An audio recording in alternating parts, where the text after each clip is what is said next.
What's up, guys? Welcome back to Blueclouds TV.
Hello, everybody. Welcome back to Blueclouds Media YouTube channel, and this where we bring you everything regarding Chelsea FC, Chelsea Football Club, and we'll be revealing yesterday's game between Burnley and Chelsea FC.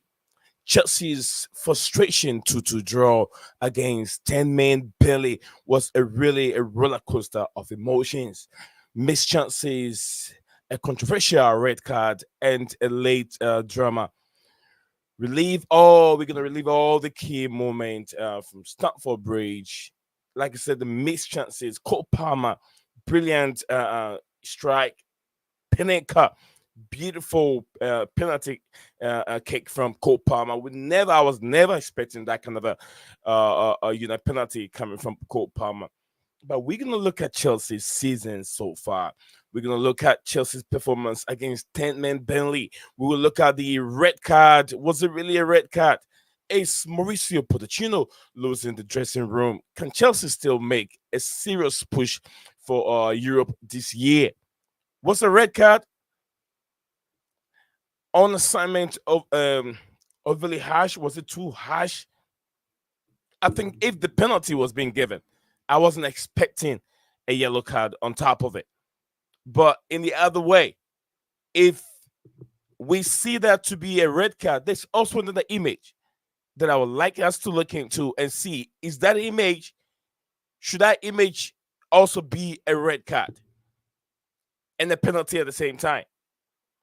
We're going to look into that also. We also foul on Disasi.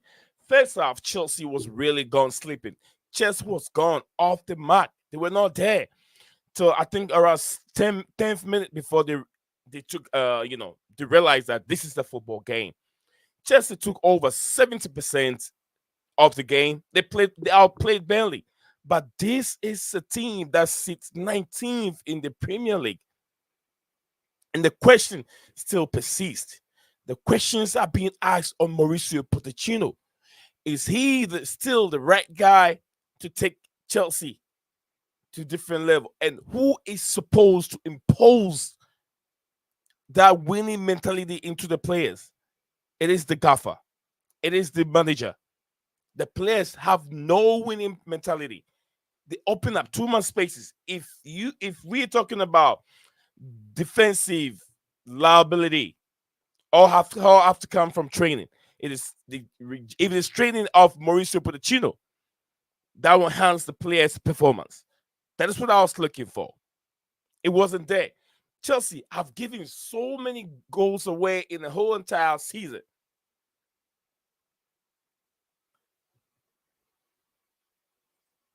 If you look at Chelsea's season so far, Chelsea have kept only 5 clean sheets the whole entire season.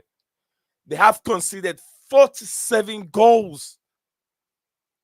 They scored 49 goals in the course of 28 games. 11 win, 10 losers, 49 goals. 47 goals conceded. So do the math. 47 out of 49. How many your team doesn't score goals? And then we understand that, Jackson has his own problem, the whole team has his own problem, but everything is related to the gaffer. We understand there's been injury from beginning of the season till now. But how is Mauricio Pochettino philosophy? Is it really working for these young kids? Is it working? Because they can't keep clean sheets.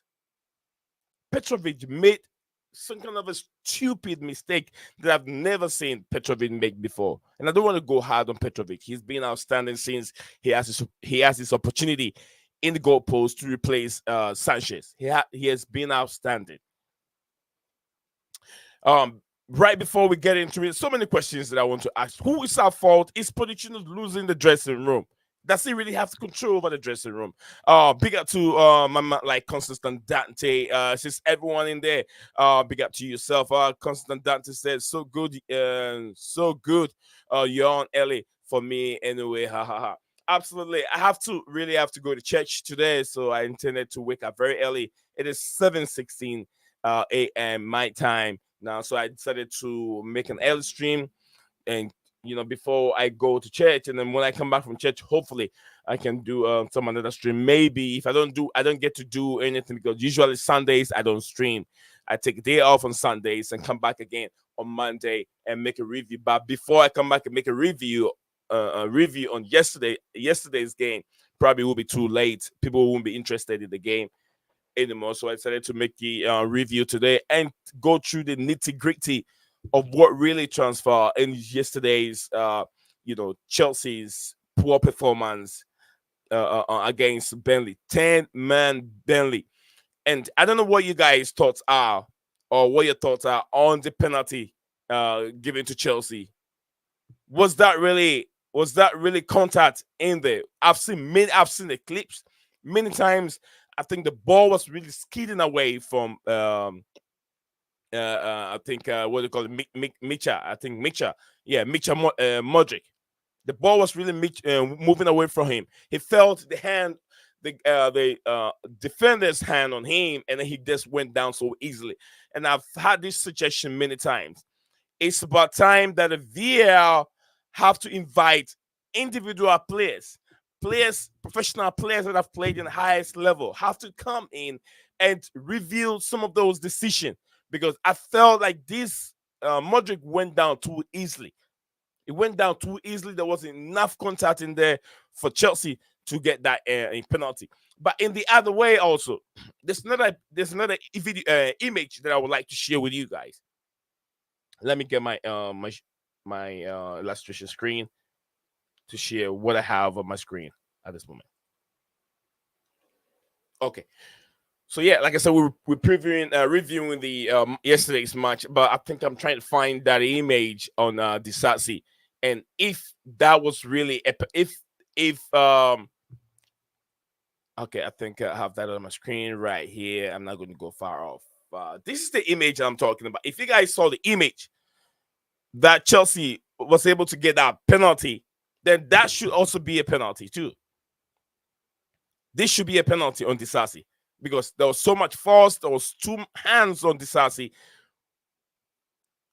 and they ruled this goal out because they said it was a handball. But before the ball touched his right hand, there was an impeding. There was a foul committed by the defender. So that should be a penalty. If Chelsea gain another penalty, if Modric going down was a penalty, that should be a penalty too, in my opinion. I don't know how you guys saw it, but I see this to be a penalty from what I was watching yesterday. Chelsea did not live up to expectation. We know Chelsea can control the ball. Chelsea can keep up possession. But 9th place, 19th place, Burnley held Chelsea up. They were that close in losing the game. They were literally that close in losing the game. All right. Constant Data said it was a very, very disappointing performance. I mean, after international break. Yeah, after international break, always but the team just looked unprepared, very, very,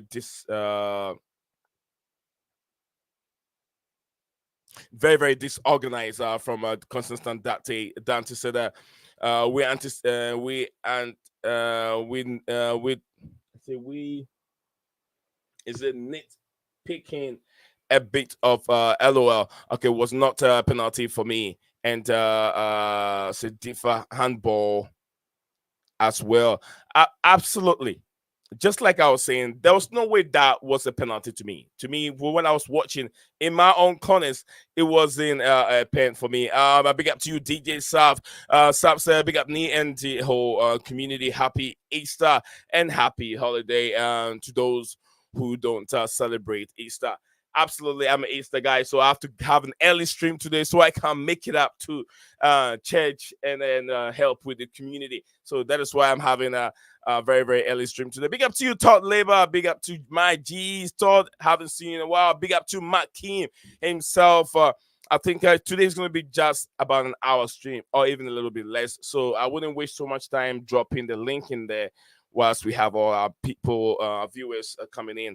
I think that this time really works for everyone. I try, but because of time, consuming time that I have to, get kids ready for school and all that kind of stuff. That is why my stream is a bit late, So sometimes I pardon you guys. Forgive me for some late stream, but please let's get into it. I will drop the link there. Anyone there, feel free.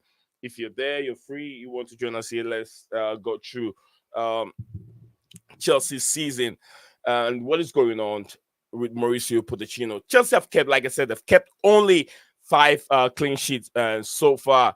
If you look at yesterday's game alone, it wasn't impressive at all. Gallagher, very selfish, 23rd minute. And I was expecting Gallagher to have a pass, but he took he decided to take it on himself. Misses that also. I know there are reports over there regarding Reece James, and somebody else that they're going to sell. Don't take that news in the serious, guys. Do not take that news in the serious. I'm sure there is, I think, an Italian newspaper that reported that yesterday. And I'm not taking that news. I'm just taking it as a pinch of salt. It's not something that I would like to dwell on. But I'll talk about it. Reece James is not going anywhere. Reece James is committed to Chelsea on a long-term basis. Why would Reece James join Real Madrid? Has he really accomplished his mission at Chelsea for him to go to Real Madrid? If a young player of Reece James' caliber would like to join Real Madrid, then maybe he has been at Chelsea and accomplished a lot at Chelsea already before making the move to Real Madrid. But I don't see Reece James moving to Real Madrid if he hasn't even completed the whole entire season with Chelsea. He hasn't finished the whole entire season with Chelsea before. His best days, I've said many times on this platform, was when he was with Wigan Athletic. Why would Reece James want to make a move to Real Madrid and Chelsea are putting out for sale? I don't believe that. Big up to Maya. Big up to you, Maya in the building. DJ said, I'm reading nonsense that Chelsea are willing to sell Reece James for measly 60 million.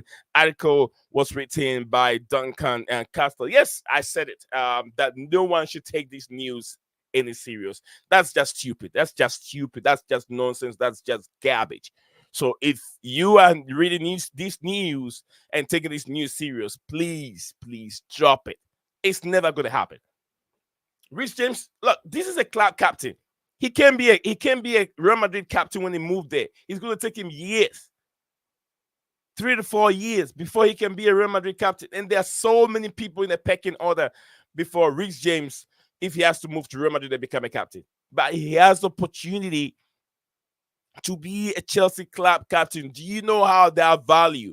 Do you know how that means to Reece James himself? Maya said a big up me and everyone. Happy Easter. Happy Easter. I'm not happy about the game yesterday. What a disgraceful game. Absolutely, it was a disgraceful game. It was really a disgraceful game. So, guys, do not forget to drop a like on the video if you haven't done that. The like, a little like that comes in will go a long way because I can see that you guys are tuning into it. That'll also help the algorithm. And first, if you first time also hopping onto our platform over here, please do not forget to subscribe and also follow us on all our social media platform. We are streaming live to two platforms at the same time, X and also YouTube at this moment. So if you're watching us on YouTube, you can follow our account. Also, it will help us along. We're big up to like McKean. Constantine Dante said the manager needs to know his players by now. Gallagher should not start a game like that in RR Road Runner. 10 position deeper. I don't mind instead of Enzo, who was exhausted from all the games and travel. Gallagher, to be honest with you, is sometimes frustrating me. I see a good player in him, but I don't think that he is a starter. Like just like Dante said, I think I prefer Gallagher coming out from the bench because he wastes so much chance. And I'm not so sure if you guys saw Modric. Also, Modric was giving me my headache. He was giving me so much headache with that kind of a placement he was trying to do, looking for the left side of the goalkeeper's corner to hook the ball in there. It was all off target, off target. I was like, dude, can you quit what you're doing because it's not working? Just lay the pass down. Lay the pass down for someone to take opportunity. Lay the pass down the ground for someone to take a chance. He was just hoofing the ball too many times. Too many times Modric was doing that. And, we all blame Mauricio Pochettino that when he plays very well in the next game, Poch will drop him. But look at Modric. I think same thing that I say all the time. Don't play Modric when you're playing against a low block.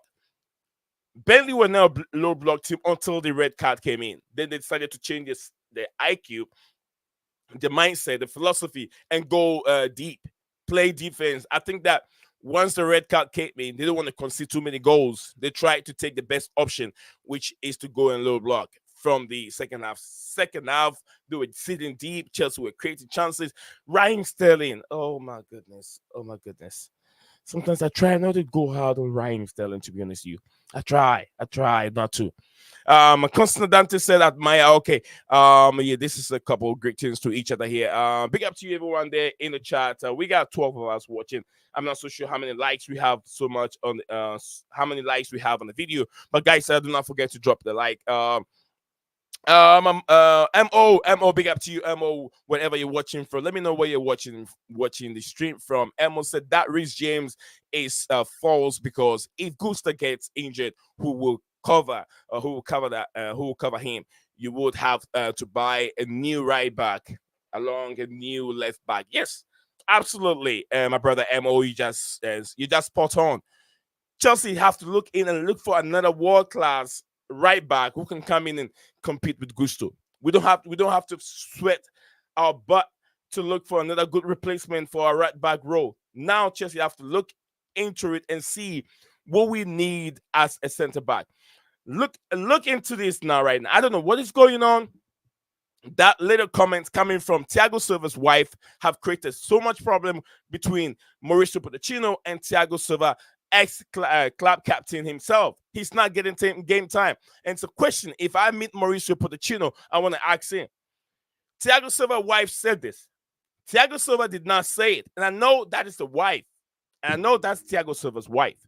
But to be honest with you, the way you're treating this legend who's won the Champions League with Chelsea, who've won so many with Chelsea Football Club, he came in at the later part of his career. But then you don't treat this player that way. You've sidelined him, and your team is conceding goals after goals after goals. And I understand that we have to move on from Thiago Silva. Much more understandable. But look at yesterday. A defense is nowhere. Shea Rodriguez almost win the game for Burnley. 10-man Burnley almost won the game. And if they have won that game yesterday, it would be very, very disgraceful. Chelsea bottle it again. And guys, we'll be looking into the big game coming on, which is between Arsenal, league leaders, and Manchester City. Also, can Manchester City do it over Arsenal? Can Arsenal go to the Etihad and win it? I don't think Arsenal can do that at the Etihad. I know Manchester City hasn't been in their best, but it's still going to be difficult for Arsenal. They haven't played well. City hasn't played well. Is Saka get ready for this game? Will Saka start this game? It's all about time, but we'll look into that as the show keep going on. The link is right there. Guys, the link is also right there if you want to join us. If you have any view on the game yesterday, any thoughts on the game yesterday, do me a favor. The link is right there in the comment section below. Click on it. Come on, join me over here. Let's discuss it. Let's have a very, very healthy opinion here. Makeem, he said, big up my guy, Constantin Dante, in the building. So big up to you too, Makeem. If Reece James goes, if Reece goes, we have Gusto, but Gusto needed competition. Maya, Reece James. If Reece goes, Gusto need the competition, and then we have to go and find another young, inexperienced Premier League player as a replacement for Reece James. No, you don't want to do that. Why would you sell 60 million? And you know how much you're going to end up spending for a right back? You're going to end up spending anything over 50 million. But this is a player who already have so much Premier League experience. We understand there's so much injury issues, but we have to remember he just had his surgery. The same surgery that his sister had, Lauren James had. So there is a high possibility that he can come back stronger and be better before. Look at how Lauren James is playing after she went through that surgery. The same surgery. I've said it many times, they are differently built, much more muscular. If you look at that physique, very, very rich. So genetically, they are built with more muscles. Lauren James, look at her herself. Look at Reece James himself. Muscle. They build this lot of muscle. So that could be those problem. So once that is taken care of, I trust you guys, he will come better. Maya over here, DJ Sab said, Maya and Dante, big up to everyone in there. Makeem, how are you? Lots of greetings from each other. Happy Easter to everyone that is joining us on the show today. Big up Nee and everyone. That big up to you, Gulam Mustafa. Not like Gulam Mustafa himself in the building. Embo said, we wouldn't mind the Zebi. He would get the best of Modric, Casado, and is this Liverpool? He is a tactical manager. Poch wants a Liverpool type. Wants Liverpool type pressing system players. I think it's not working for him. We don't have that players there.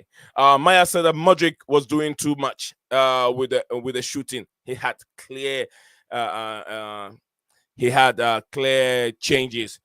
Absolutely. Modric was good, but couple of passes of he should be playing in 10 in my opinion, more and in open games, yes, can play out wide. That is true, Maya. That is true. In a more open game, the wide he prefer is better for him to play at wide. But once the game closes up, Modric cannot penetrate that easy. If he has 1-on-1, you got 20 yards, 30 yards. Oh my goodness, that is for Modric. He will beat you around. He will outrun you because he relies more on his pace than that kind of ability of finishing. But if the game close up, Mauricio Pochettino, you should know Modric by now that once the game is closing up, what you got to do is take him off. You don't give him that long of a period, long time on the pitch, because he's going to start playing nonsense. Lots of it were just garbage. You get what I'm saying? I said watching Nottingham Forest and the Crystal Palace. It was a good game. What a header by Chris Wood. So happy we get a tie. We got a tie, and most important, a point. We're now outside of the relegation zone. Todd Labor, thank you very much. I'm very, very happy to see you, Todd, back in the building again. Todd, I hope you're doing very well and enjoy your Easter. And I hope your family is doing wonderful as well. Sterling came with an assist. Raheem Sterling, yeah, another nonsense from him again. Nothing new from Raheem Sterling. Yeah, he done. He's always doing my headache. Big up, Ghulam Mustafa. More of a good, big up over here. Big up to everyone. Big up. He played us. He played Sterling in the 10. At least he assisted. Not sure how much he know about it exactly, but still, thank you very much, Dante. I was surprised when he played Modric and playing Sterling at the same time. Played Sterling a different role, but that was a nice flick from Sterling. I'll give that to him. But Sterling, like I always say, should have done better. Look at that header. What in hell was he looking at? Head the ball down. Head the ball down. You had it right in front of you. Perfect crossing coming from, was it Palma Augusto?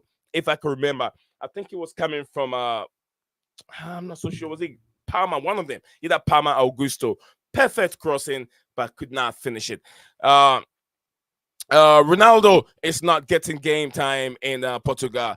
And then this is Silva. Makeem said, "All is well, DJ. Okay, hope everything is good. Big up, man. Maya and Ghulam Mustafa. Big up to everyone. I'm trying to go through the comments that we have there. Disgraceful on how Poch is treating a legend like Thiago Silva. It's very, very disgraceful. Thiago Silva doesn't deserve this, but like I said, very, very disgraceful. The wife came up with a statement, and then you take it upon the husband. That is very, very unfair. It's just like, because we have to put the wife in this scenario. She is a supporter, and she has every right to say whatever she has to say because she supports the team. She invests in the team. When I say invest, she buy, jerseys from the store. She goes to games. Every game she supports the husband, and she have her own account, and she have to put her view on the social media platform. And Mauricio Pochettino is taking the pace out of that against the club legend with so much experience. At least if you can play him for 90 minutes, you can play the experienced Thiago Silva for 30 minutes, and that could cover up some of these chances that we always conceding. Disgraceful how Mauricio Pochettino is treating treating in the player. Disgraceful how Poch bottle our European sport at this moment. Yes, Chelsea sitting on the, I think, 11th positions right now. We know where is Chelsea supposed to be. Poch keep giving us unnecessary stress. I agree with you, bro. I agree with you. Consistent Dante said, I don't like Poch, but at least he made some good subs for once. Just needed to be more on front foot from start. More attacking, especially after international break. And I know this is an episode that really happens all the time. Anytime Chelsea gets back from international break, things doesn't seem to go on well. Guys, let me know what your thoughts are on these a few questions that I have for you. Is Mauricio Pochettino losing the dressing room? And if it's not losing the dressing room, I understand that there'll be so much injury that I know there's going to be so much injury. That is why he has to get his starting 11. Does he really know who his starting 11 is? And if you know, and there's another question I want to ask. It takes averagely almost about a Premier League player, 23, 24 to 25 years for a player to reach his peak. Okay, if Mauricio Pochettino still relies on how young these players are before they can get better, does it mean that we are waiting for a player to turn 25 years old before this team can get this team playing any good football? Please listen to my question very well. Premier League players, young players, really reach to 23, 24, 25 to get to their peak. Mauricio Pochettino always talk about how young these players are, and they're going to make so much mistake. For them to reach their peak, it will take 25 years old for each of these players. And most of these players, 90% are below the age 25. So if Poch is waiting for them to reach their peak before they can start playing this style of football, it means that we don't have any future with these players. Big up to Ryan. Ryan, big up to you. Happy Easter, my brother, and welcome to the show, guys. If you don't know much about Ryan, Ryan is a big Liverpool fan, always with his platform, but because of work schedule, he's not been with us for a while. Before I get to Ryan, let me just go through these comments real quick, and then I'll let Ryan jump in real quick. Maya said, "Bro," and you said you never wanted him from the jump. From the jump, you were really from the stats. Absolutely. Poch is bottle job. He's been sacked by Tottenham Hotspur. The PSG, it's only a matter of time. His set piece defending is shocking. So is his injuries during training also as well. Okay, I can't give him time because Pochettino keeps showing us that he is not cool under pressure. Maya said that Poch, you are the reason my girl keep laughing at me about Chelsea. As a MXM, I'm dying of stress. The level of competition is too high. I think MXM is probably an abbreviation of something which I don't know. Man, I was so upset yesterday, bro, against Burnley farm. They were 10-man and two absolute Burnley 11th place, 10-man down. Chelsea did not show their class at all. Constant Dante, I think he lost some of the dressing room a long time ago. There were signs, in my opinion. Now I think that there will be more gradually coming up. Pochettino lost the dressing room. There are some people that don't like his method anymore at this moment. So thank you guys. Thank you very much for all the comments. Keep them coming. Keep your thoughts coming. We will look into that. Ryan, welcome again. Big Liverpool fan. Mr. Ryan is joining me here. Welcome again, and hope you're doing well, sir.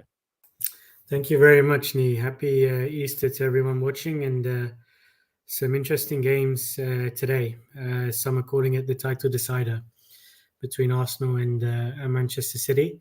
But before that, we've obviously got my beloved Liverpool playing Brighton at Anfield, kicking off in just over an hour's time. So lots of exciting games today, and a lot of things to discuss from yesterday and analyze for sure.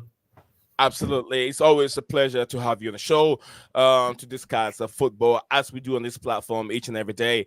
We don't just discuss everything regarding Chelsea. We go deeply and look at statistics and also, teams like Liverpool, Manchester United, and anything that is, really demands attention on the English Premier League. We did talk about it on this platform. So, Ryan, you did watch a little bit about Chelsea's performance yesterday. 10 men, Burnley red card, which you and I have talked about it, and I've said this red card is not supposed to be a red card. It was too harsh on the player. I mean, if you've given a penalty, why still a red card? Why still a red card? And I've had an option.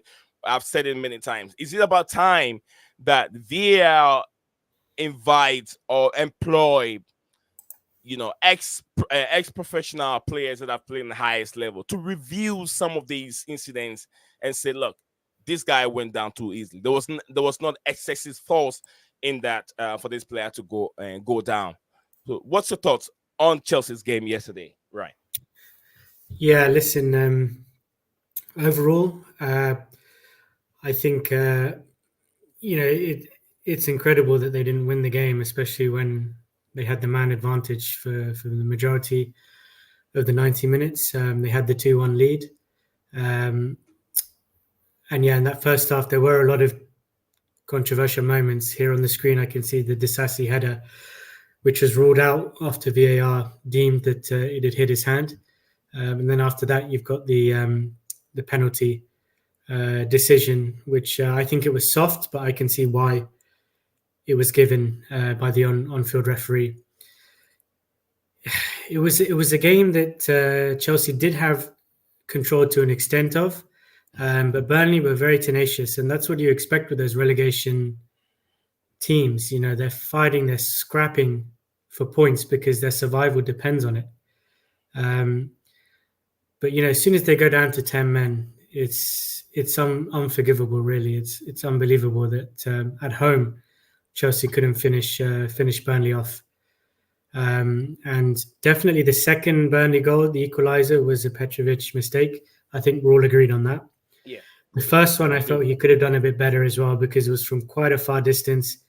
It was a well-placed shot, but it wasn't, a rocket. And it seemed to just beat him on the near the post and went in. The man I feel the most sorry for, Nee, is the man on the screen right now. Cool Cole Palmer, ice cold Cole Palmer. What a player! As a Liverpool fan, I say this in a balanced, neutral sort of way. This guy has to be in the PFA Team of the Year.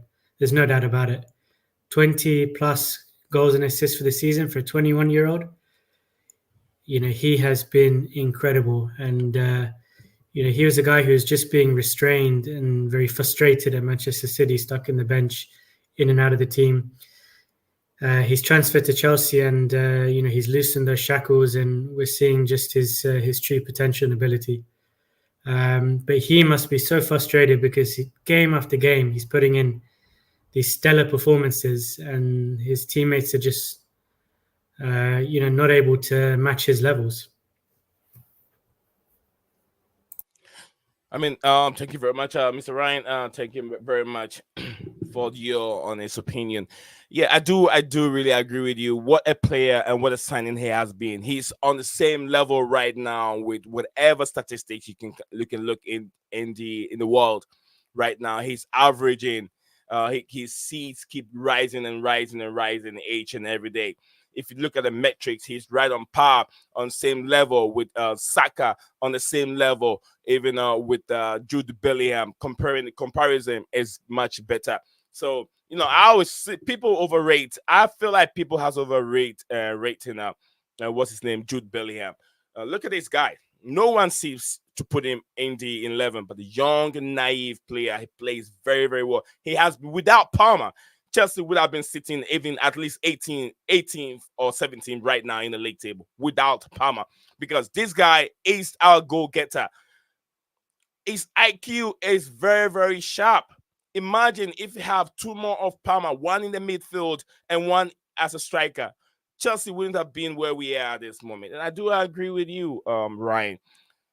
What a player he has been. In statistics, I'll show you some of these statistics right now with comparison between him and Jude Bellingham this season, him and Saka this season. We'll look into that. But also, guys, do not forget, another big game will be coming on. Before we hop off this platform, we'll be talking about the big game between Arsenal and Manchester City that will be taking place at the Etihad. And also, if you're a fan of the WSL, big up to you, everyone that watches the WSL. I'm one of them. I watch each and every game. I've watched almost about I'll say 95% of Chelsea's game, and some top games like Arsenal, Manchester City, Manchester United, Arsenal, or those kind of game. They're very, very interesting to watch. So guys, if you have any interest in the women's game, Chelsea will be taking on Arsenal. It's a big game. Chelsea are fighting for a treble. I think they've been drawn to face Barcelona in the semi-finals of the women's version of the Champions League competition. And also, they're playing Arsenal today. Should Chelsea win it, it means that it'll be widening the gap between Manchester City and Chelsea in terms of who wins the WSL this season. So if you're interested in it, you can look into it. I've been watching it. It's free on the FA playlist. I think it's free over there. And also, if you have Paramount TV if you're in America, you have Paramount TV, you can catch that game on your TV also. So we're still reviewing the game at this moment. Ryan, let's talk a little bit on Mauricio Pochettino. Mauricio Pochettino team this season has conceded almost about 25 goals and scored 28 goals this entire season. They've played 28 games, scored, and they have conceded 25 goals, if I can remember. I'm trying to say this off the top of my head. And they've conceded 28 goals, if I can remember. How good is Mauricio Pochettino's philosophy? If this guy he's been there so for the whole entire season, his team concede too many goals. Even I won't even count on the personnel. This his style of play should have had a basic way where the defensive has to stop conceding. The midfield has to be able to retain the ball, keep the ball, and attacking has to be scoring goals. Why has he not lived to that expectation as a Chelsea manager, Ryan? Yeah, I think you're right. It's about Chelsea have scored about as many goals as they've conceded this season in the Premier League. I think it's around in the 40s, maybe 40. Let me just have a look. Yeah, 49 they've scored, 47 they've conceded. The goal difference is +2. That is just not good enough. Yeah, I thought it was a 20, but I think 40. Yeah, thank you very But much. you were right, Nee, in terms of the balance. Yeah, Um, and that's just not good enough. When you compare it to Arsenal, they've scored 70 goals and they've only conceded 24. So you're short in terms of goals scored and you're conceding way too many. Arsenal have conceded less than half. You have, if my maths is right, or just about half. Um, and I see a lot of noise on social media. Certain Chelsea fans within the fan base saying yesterday you had 33 shots, 13 on target, so you deserve to win the game. And the only problem is you don't have a striker. You buy a striker, you'll fix all your problems. I mean, that's a very, very um, naive way to look at things. The problem starts from the seventy defense. percent possession. 70% possession. I mean, you Possession. scored 2 goals. You know, the problem lies in the defending first and foremost. Just conceding too many goals. Um, I think Colwell is a big miss. I think you're a better team defensively when he's playing at centre back, whether that's with Disassi or Badiashile. But then Cucurella as well is just a massive weak link. That's where you want to see Chilwell playing, but of course he's injured. So it's about keeping defenders injury free and then building partnerships at the back. And still, I think you need 1 or 2 defensive signings in the summer window. But yeah, I think defense is really where Chelsea needs to address in the summer, as well as maybe the midfielders in front of the defense, because not everyone is sold on this Caicedo Enzo partnership. What are your thoughts on that? What was that? What was that, Ryan? On I didn't. Enzo and Caicedo playing in front of the defense, are they good enough together? It's very very difficult trying to say this with the inconsistency that the whole team has shown. Would I say the defense has been good? Enzo Caicedo, Latvia, haven't seen much of Latvia and be able to have an option. Who do we have in there? Who do we have? Who do we really have in there to come in? Leslie Uguchuku also injured. So the best players we have at this moment is what we can use. Whether they're good or not, there's no other person there we can use at this moment. You get what I'm saying? Unless we have so many options at a team, then we can weigh our options and say, okay, Enzo Fernandez pair is not working. We've said that many times on this platform where we saw a different pair and it works for a little bit. Who goes up front? Enzo goes up front, it's not working. He's not getting goals. Enzo sit deep, he can defend. So at this moment, I don't even know. You can sit Enzo Fernandez down too, even if he's not injured. You can sit him down. Huge price tag. And I don't want to dwell on that price tag. It's not working. And I don't want to blame the players. It's a system that is not working for this team. From what I'm seeing, the system is not working. The players don't know what to do without the ball. That is why we're conceding that many. We have so much space, especially when we're defending, and opposition's teams are running through us. If you want to play high press football like Liverpool, what are our defending options? Who are there to cover up when we lose the ball in the defensive phase? Without the ball, what are we doing? Cucurella runs everywhere on the pitch, and I understand his athleticism. He's got legs, he can run, but he's always out of position. Yesterday, I'm not sure if you guys saw this. Gustav found himself many times, almost about 75% of the game in the halfway line, in 18-yard box. And that is coming from that instruction is coming from Mauricio Pochettino for Gustav to find himself in that area. He was almost in the 18 box, almost about 90 or 75% of the game. So when he loses the ball, you see Disasi covering up. This is the Premier League. This is the Premier League. You have teams, just like you said, that are fighting for a point, struggling to stay in the league. And Vincent Company's team, this is the right time where things get very, very difficult for smaller teams. They fight with the bigger teams to get any little point they can get to survive Premier League. But the pair, to be honest with Ryan, is going to be very, very difficult trying to say, okay, is Enzo Fernandez Caicedo or is Enzo Fernandez Gallagher? I've seen these two players search for it and still doesn't impact the team it doesn't impact the team. Who do we have from the bench? Should Ryan Sterling coming from the bench and be a game changer? We saw that yesterday. Poch playing him as a 10. He could have done more. He could have done much better in the position that he found himself. With Scala has joined us here. I'll get to Scala here in a bit. Makim also joining here. DJ Sav is also joining us on the show. What a show we're gonna have today. What a show we are going to have on the show today. But before I get into I think I can get DJ Sav screen is ready, so I'll get DJ Sav in right now. Let him wait. I'll come to Scala in a bit, then DJ Sav, then Makim also get him ready. Neil, let me just Go ahead. finish off on building on the point you mentioned. You look at the injury list and Kunku, Lavia, Reece James, Colwell, Sanchez. Those five, I think they have a place in Chelsea's strongest starting 11, in my opinion. I know Lavia is still, we need to judge and see how he would perform in a Chelsea shirt, but those are quality players that Chelsea are missing. No doubt about it. Ryan, do you agree, as Consistent Dante said, we don't need to play two DMs against a team like Burnley? Yeah, I agree, but it depends whether Enzo, you view him in that way. Even if it's a 4-2-3-1, maybe he has license to be more number 8 and push forward, and Caicedo stays at the back.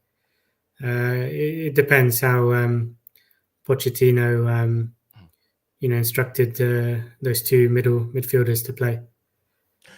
But you're at home. You should be offensive for sure. That's true. Thank you much, Mr. Ryan. Mr. Ryan, relax a little bit and then build more points, and I'll come back to you in a bit. Let me get to Scala, who's been patiently waiting for his turn. Scala, welcome to the show. Manchester United, top fan. Big up to you, Scala. Welcome back again. And how are you doing, sir? Yeah, not too happy bad. Easter. Happy Easter, anyway. Yeah, happy Easter to everyone. It should be a joyous day unless you are a United fan or a Chelsea fan.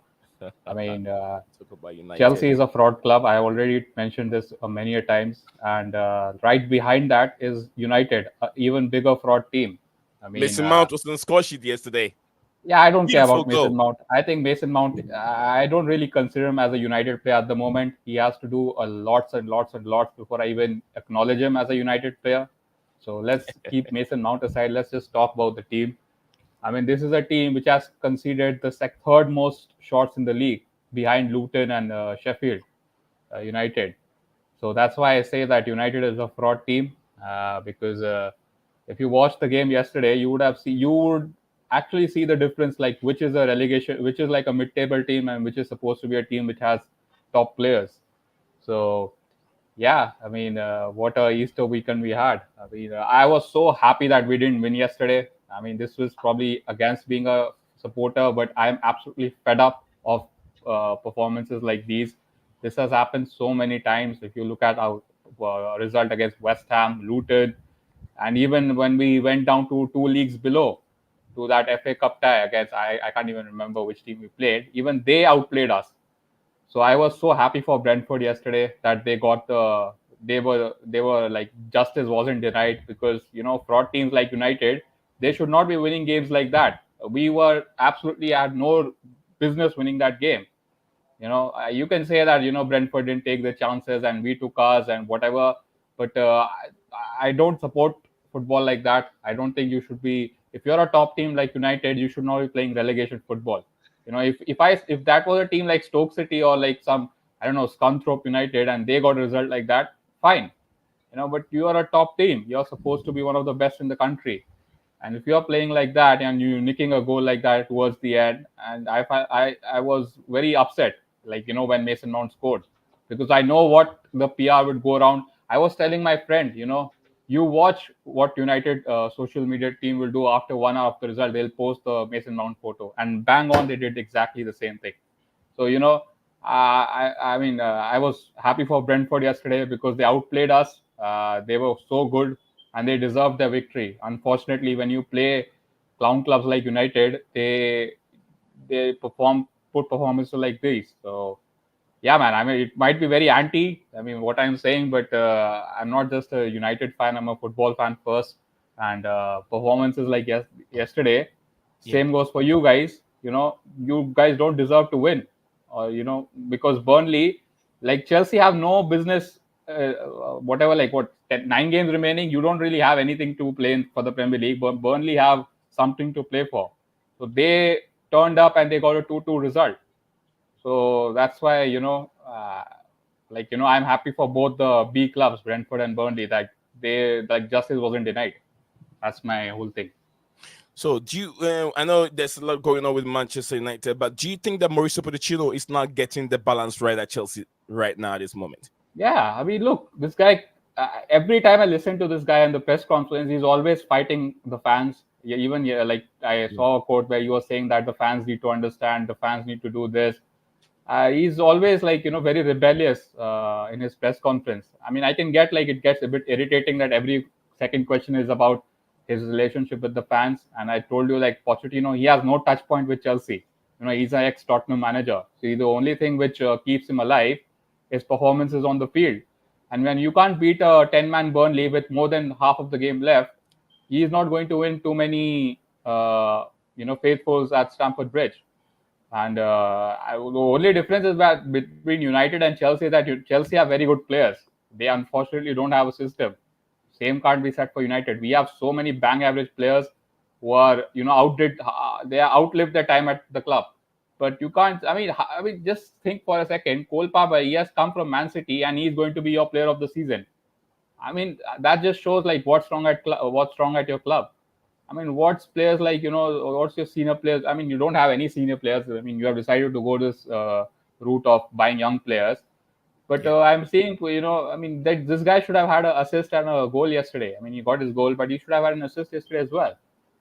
So, I mean, I don't know what, same goes for Ten Hag. Like, you have done your coaching badges and you cannot implement a system after spending 400 million. I mean, with Pochettino as well, you guys are playing one game a week. I mean, do you see any patterns when you watch Chelsea? I have watched a fair bit of you guys. I cannot tell what kind of a Chelsea will turn up every week. But when I watch Tottenham, I can exactly say, like, this is the style of play. They will have both of their wing backs in the midfield. Okay. That's too far now. Makim, let him land. Let him land. Go ahead. You said Tottenham. Come on, man. Yeah, can you deny that? Can you? No. You just cut me off. Can you deny? Can you tell me what your style of play is? We'll come to Makim. Makim will hold on to that question. He'll give you an answer, Scala, in a bit. Scala.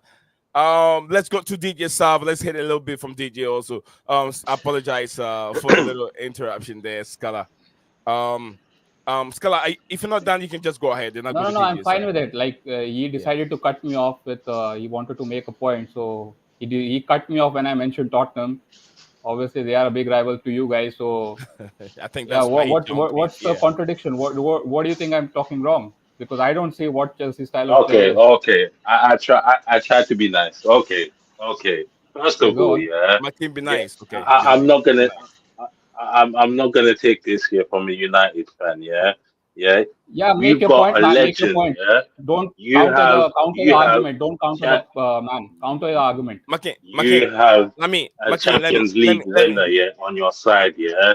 Okay. Yeah. You're going to appreciate that legend, yeah? Yeah, because he's got trophies on him. He knows what to do. He scored yesterday. You need to be happy about that. Yeah. Don't try to compare us to Tottenham. You We don't have talk about trophies United. You about talk this. about your club. I mean, Mason Mount is not your player anymore. Okay, you don't need to worry about Mason Mount. Exactly. And you should appreciate him. He doesn't. Why should I appreciate him? What has he done for United? What has he done for United? He scored a goal yesterday. Yeah. He's got the care about reps. that. Yeah. I don't care about what he scored yesterday. I don't care about that. He comes with a full package. Yes. Yeah, you can. He doesn't come with any package. He's come with the injury package. He's another British player who has been bought by the club for PR. All right. So, Makeem, I'll come back to that. Makeem, hold on a bit. If that's the case, I'll come back. Let's swap Fernandes then. I'll come back to that. I'll come back to I'll give you guys time to do this if that has to happen. DJ Saab is to stand, but he's been waiting for a bit. I know, Makeem.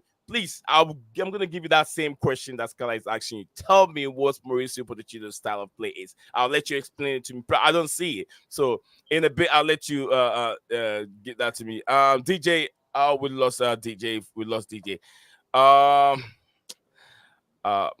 DJ, click on it and click on the link again. I'll be here waiting for you. I apologize, DJ. I apologize for that. I'm not so sure if StreamYard kick you out, but if StreamYard did not kick you out, but you can still click on it and come back again. All right, Scala, just hang in there for a second. Let's go to Makeem. Let me take some few words from Makeem, and then I'll go back to the comments. Guys, just keep dropping your comments in there. We got almost about 10 11 of us watching live on YouTube. We only have 5 likes. Guys, come on, man. What are you guys doing? The likes will go a long way. Keep dropping them, please. Keep dropping them. If you forgot to drop the like, please drop it on it. Let's go to Makeem. Makeem, how are you doing? Saying happy Easter to you. Yes, sir. Yes, sir. All is well. Okay. You know, God is good all the time. You know, a good Sunday. You know, an unfortunate loss that we had yesterday, but we move. We move. How did you see the team's performance yesterday and Mauricio Pochettino as a manager? Is he losing the dressing room? And what's your thoughts on the red card for that win against Burnley? Makeem. Okay. Must say on Pochettino, yeah. I've never really accepted Pochettino myself because he's not the type of manager that had my approval or that I've been standing by. But he's been having the support from the players. You can tell some of the players were playing for him. So he's had some things going right for himself. But for me personally, I've never been a Pochettino fan and I've never wanted Pochettino to stay at this club. So for me to say his style of play, he hasn't implemented his style of play. He didn't introduce it because it still feels like Potter is still here. The style of play hasn't actually changed. And I think it's about the conformities that we have. We expect the managers to conform to the philosophies of the club when football is evolving. So a lot of these managers, they have a style of play, but they can't actually implement it because they have to make the adjustments in some type of way. That's not occurring to the club. That's what I'm seeing at the moment because he lost the dressing room not just one time. Recently, they were playing for him. He lost the captain because of the tweet and all of that stuff. And after losing the captain, it just falls in order that you're going to eventually lose the changing room. It all is all in order. So for me, I don't really approve of Pochettino staying, to be very honest. And then for Skylar, let's swap Fernandes then, if that's the case. If you guys are doing so bad, yeah, like you're saying you are, yeah, give me Bruno Fernandes and you can take Enzo. Would you want that? I'll do that tomorrow because I think Bruno is another fraud player. I don't rate him. He's another victim of this social media where you judge players by their GA, not their performances. Every time Bruno has like not even a good game, but he'll do an assist, and everyone think that he has a good game. If you know, like United have conceded the third most shots in the league, and I can guarantee you half of them are coming because of Bruno's turnover, right?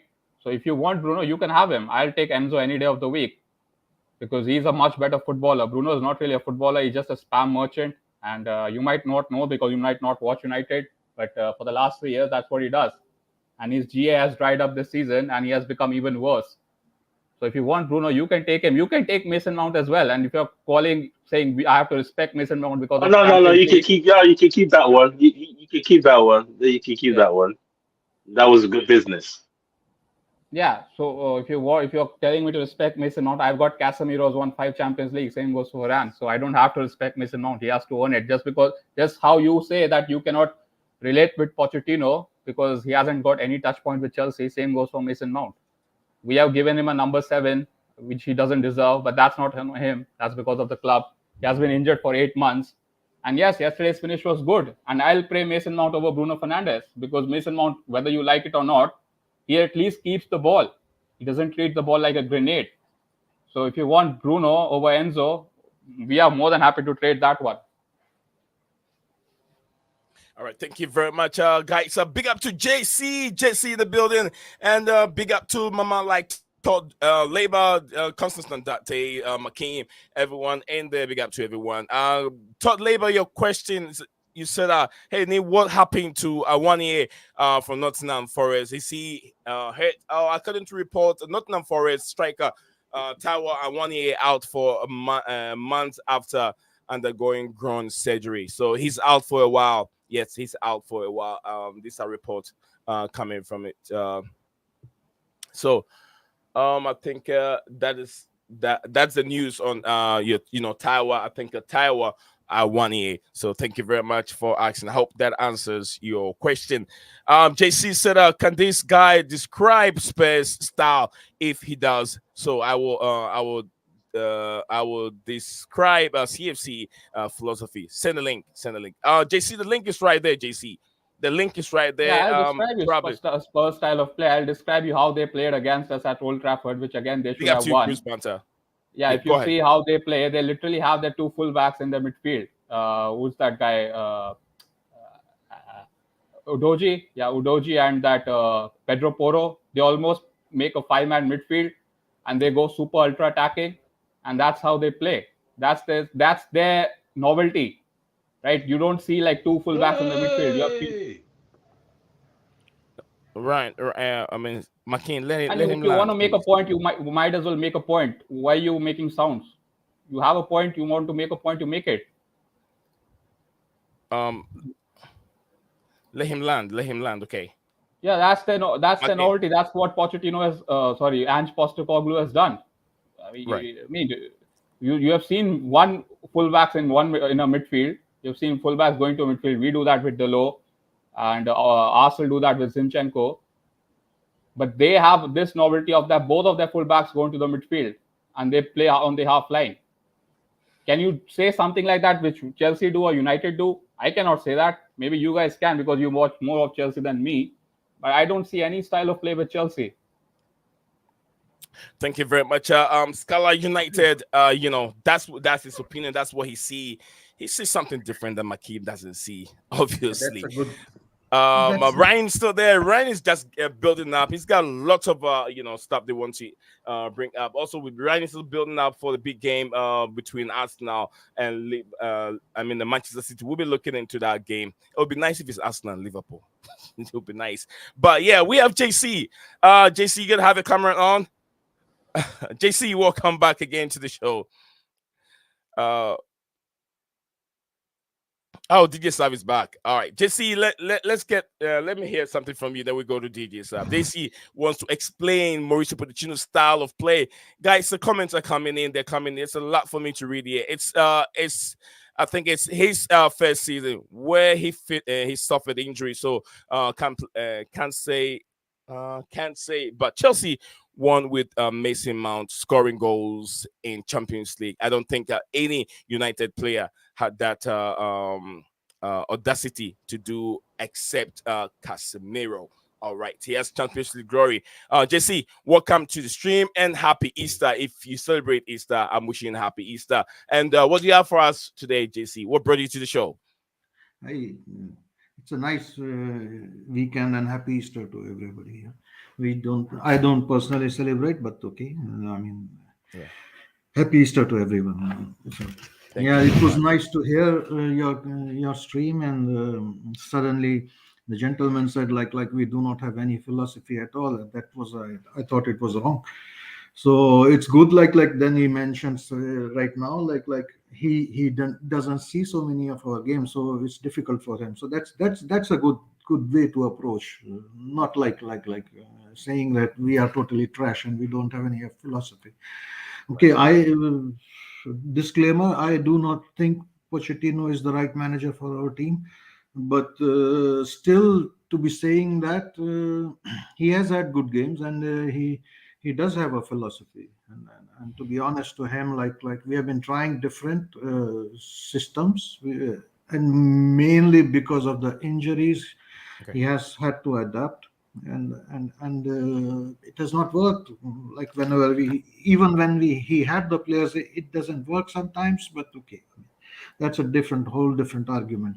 But to let the gentleman know, normally if when the season started, he was starting with a 4-2-3-1, but the idea was to be having three at the back, and one of the left fullbacks either on the left side or on the right side would bomb forward, and the other one will drop back, or one of the defensive midfielders will join the back line if there is a quick turnaround and you need like emergency defensive line of four or something like that.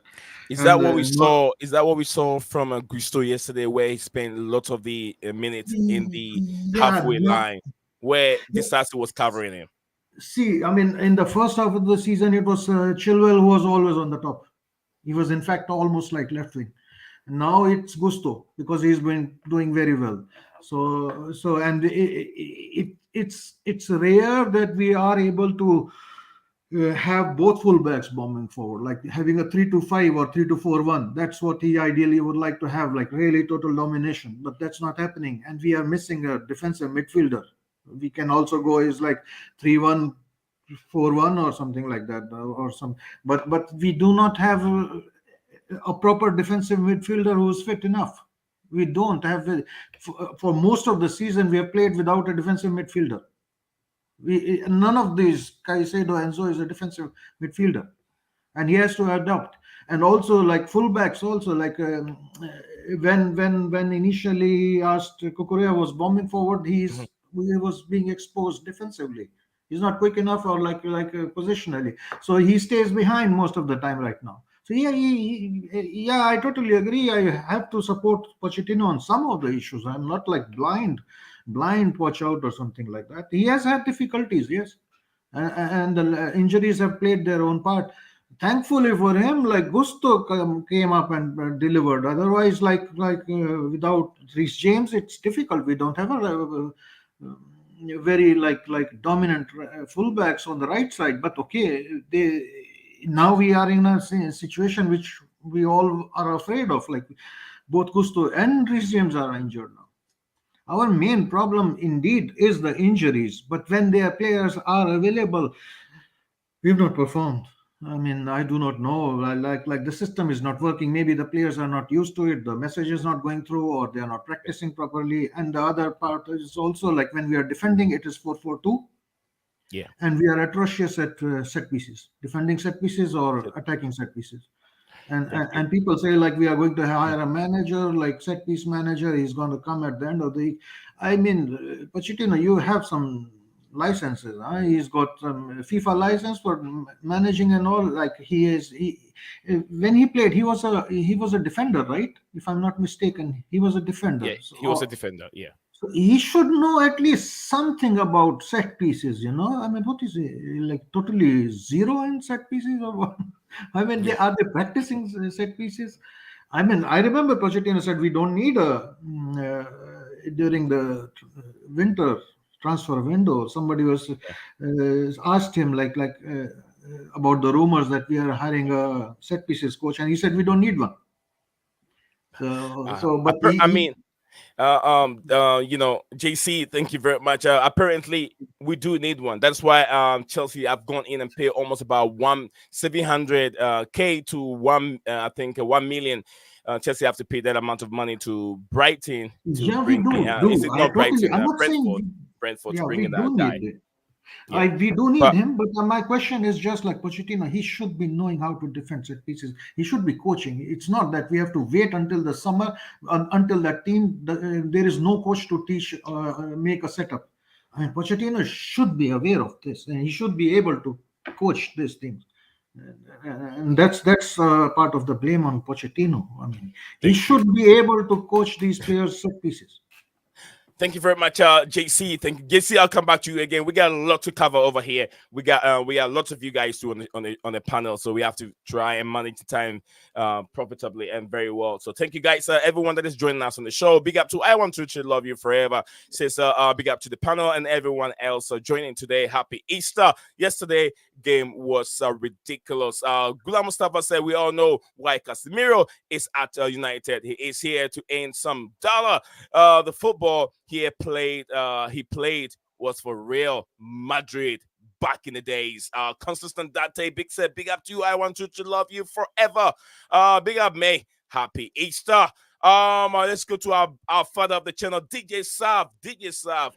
Yes, I know man like DJ Sav himself. He's been waiting patiently. Thank you very much. Ryan also waiting patiently there. Thank you very much for your patience, Ryan. DJ Sav, please, over to you, and happy Easter, my big brother. Much appreciated to you, Nee. Happy Easter to you. Happy Easter to everyone who celebrates it in the comments and those who are on the panel. Those who don't celebrate, as I always say, happy holidays to you all. Where big up to you, my king brother. Where do I start, bro? Well, where can I start? Individual mistakes, managers' mistakes. We can't finish. Have dinner, as it always is the case. And to be honest with you, I hear the United fan. I know that's the United fan. I know him very well. He always comes on here. I understand what he's saying and why he keeps saying what he's saying about us. But to be honest with you, both our clubs at this moment in time are in false positions. We're not the teams that we should be at this moment in time. So all this rants that are coming out about Chelsea, United are not far off away from us either. But look, I'm not going to go on. I'm not going to rant about that. But this is about Chelsea. And to be honest with you, another disappointing day yesterday, Nee. 2 goals scored. One should not for me. The penalty kick. I saw the game. I saw it after. It should have not been a penalty for me. It was an easy penalty. I thought they got it wrong completely yesterday. That should have not been a penalty, but he got it. And what a good penalty by Cole Palmer, by the way. Our only shining light in this team yesterday, to be honest with you, along with Gusto. Yeah. Oh, mate, him and Gusto, the only 2 players that I can say can hold their heads up yesterday. Obviously, Mudryk had his spits and spats of the game as well. Was all right. But the rest of the team, Enzo, Caicedo, the defence, all atrocious yesterday, mate. I know we dominated. They say we dominated the midfield, but half the time the midfield was getting past. The defence then got beaten and breached how many times? And again, it's the same old scenario. Remember in the League Cup final, Nee, I said, why on this green earth are we putting Noni Medawaki on a tall player? And O'Shea, why is he marking O'Shea in that defensive corner kick yesterday? Why is there no one else marking him? Do you get me? We did the same scenario against Van Dijk, and he punished us for it. And again, you got Madueke and you got Mudryk on Van Dijk in the first game, and in this game, you got Madueke marking O'Shea in the defence for the corner kick. I mean, who's telling these players to go and do these when it comes to corner kicks?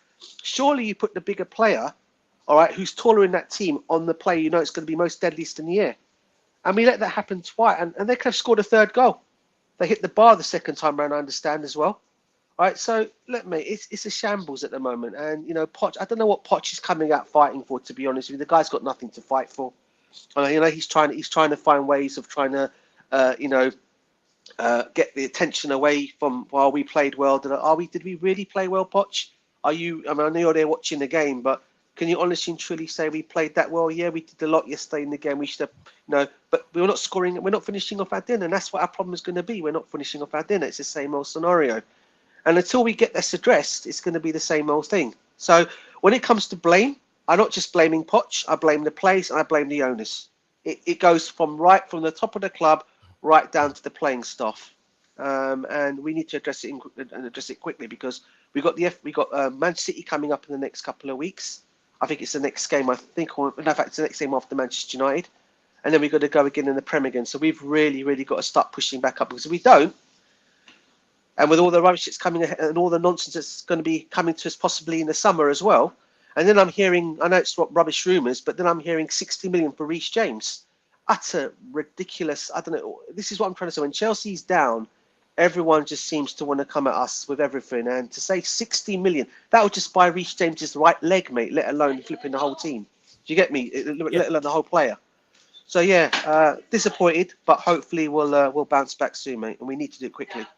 Thank you very much, DJ Saf. I've really, really summarized this thing very, very well for me. And pretty much whatever happened in the game yesterday, we still got a lot of you guys watching live on YouTube. Do not forget, please, the likes and the subscribes goes a long way. If it's the first time joining us on this platform, do not forget to like the video and subscribe to Blueclouds Media YouTube channel. Remember, this is your host for each and every day. I host the show. My name is Nee. If you don't know me, my name is Nee Zion. You might see me on Coachella's platform. Yeah, that's my brother. Yeah, my twin brother. So yeah, we rock along.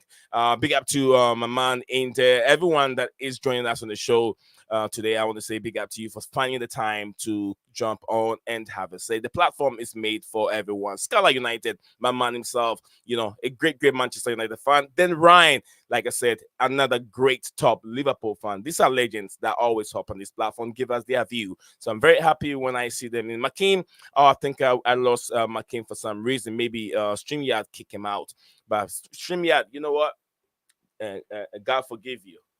Kicking Makim out of the stream, but I'm sure he's going to come back here soon. So, guys, a little statistics that we can put it in our back of our head. I'll say, if you guys are seeing this right on my screen, Cole Palmer right now, 30 now has more goals contribution this season than Jude Bellingham, 29 across all club competition. And also, if you go into another thing I want to put out there is right now, Cole Palmer is the first Chelsea player to score in 5 straight Premier League games, Premier League home matches since Eden Hazard. So this guy is making history and making records or good records all the time. So that's the player we have in the hands.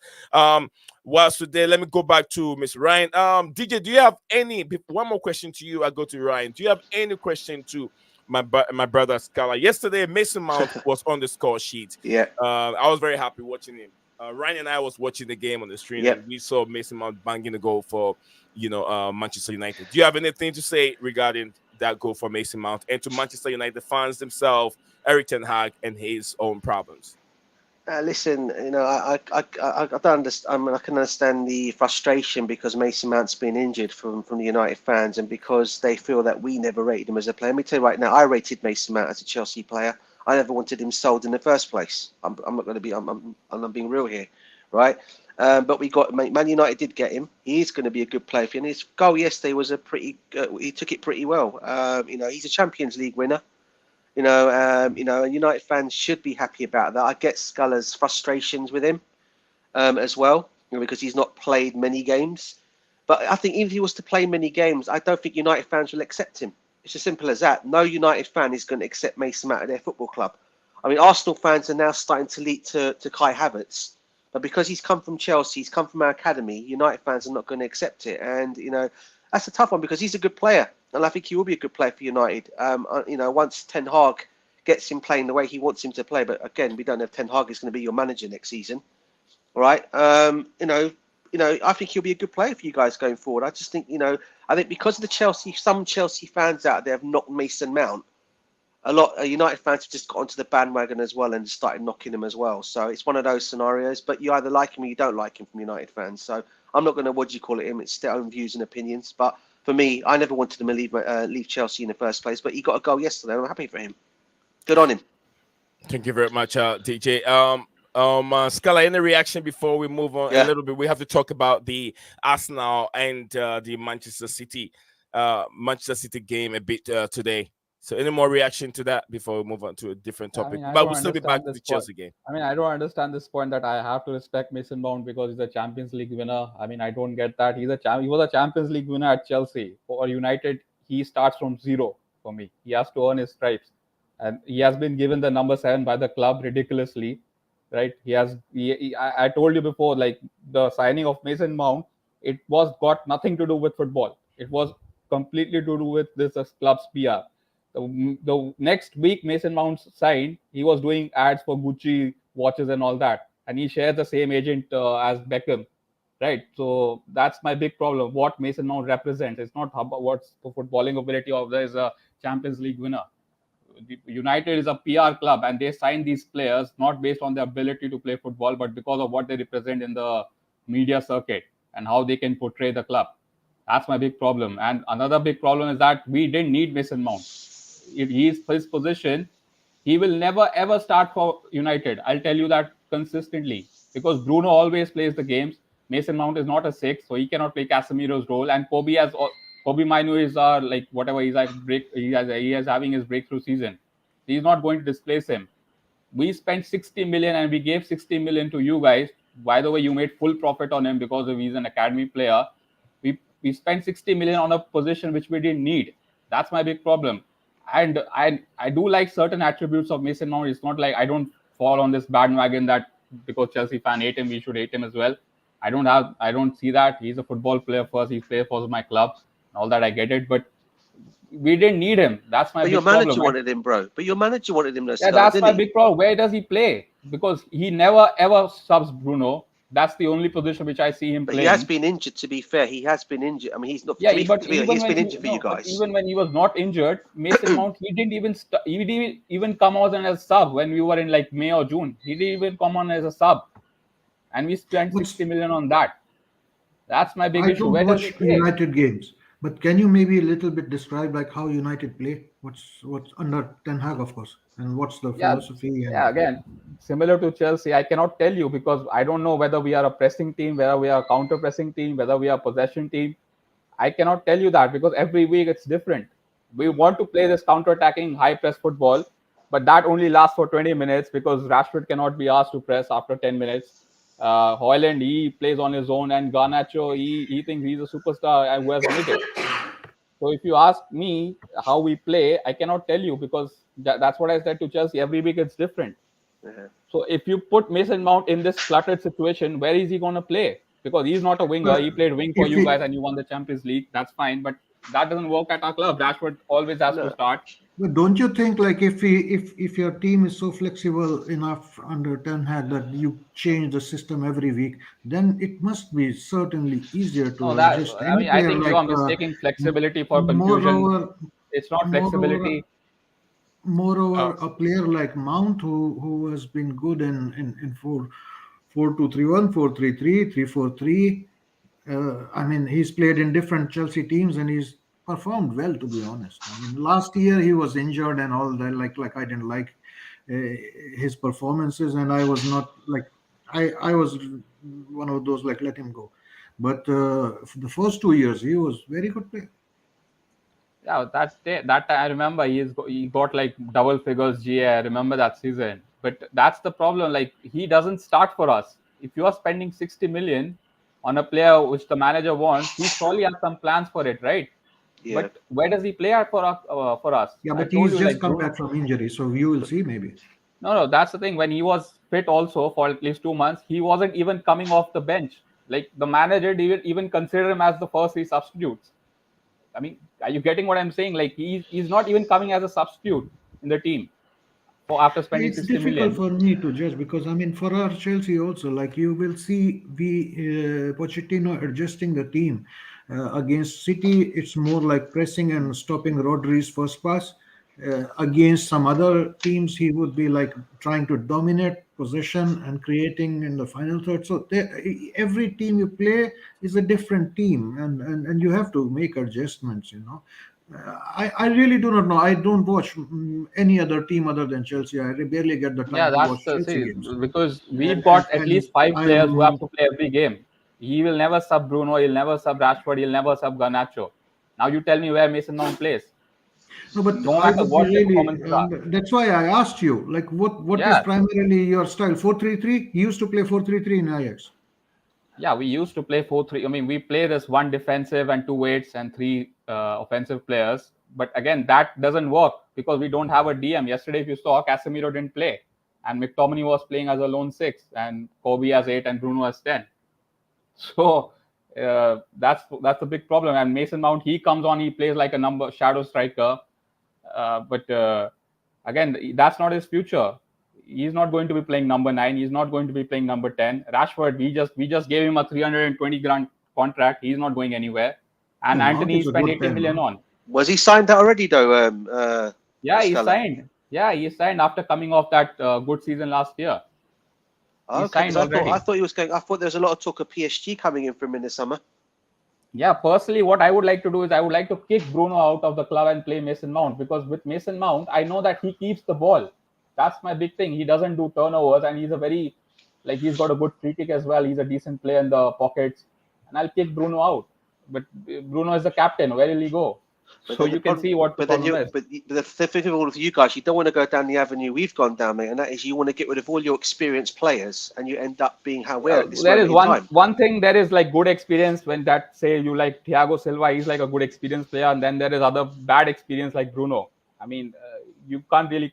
Bruno is 30, right, and he hasn't won anything in his career. When he left Casemiro. Sporting, they won the league. So What it's about not Casemiro, like bro? Casemiro, Varane. yeah. That Number one. again, that's good experience. I'm not saying get rid of them, but Bruno, I'll kick him out because he's one of the big problem.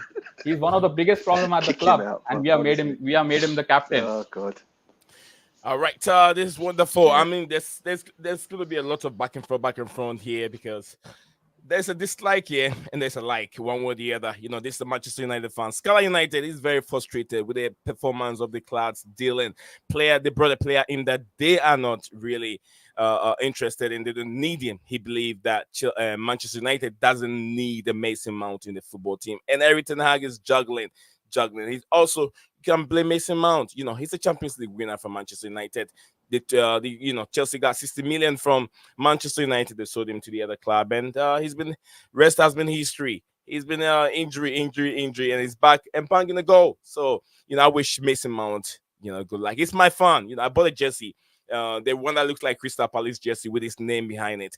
All right, so guys, so we're gonna touch bases on the big game also. Scala, I want to know your view on Arsenal. Legally, there's Manchester City who are right there sniffing. They haven't played very well this whole entire season, but then can Arsenal go to the Etihad and make a difference? Can Pep Guardiola see his apprentice come to the Etihad and take out 3 points? Would that happen? I'm sure.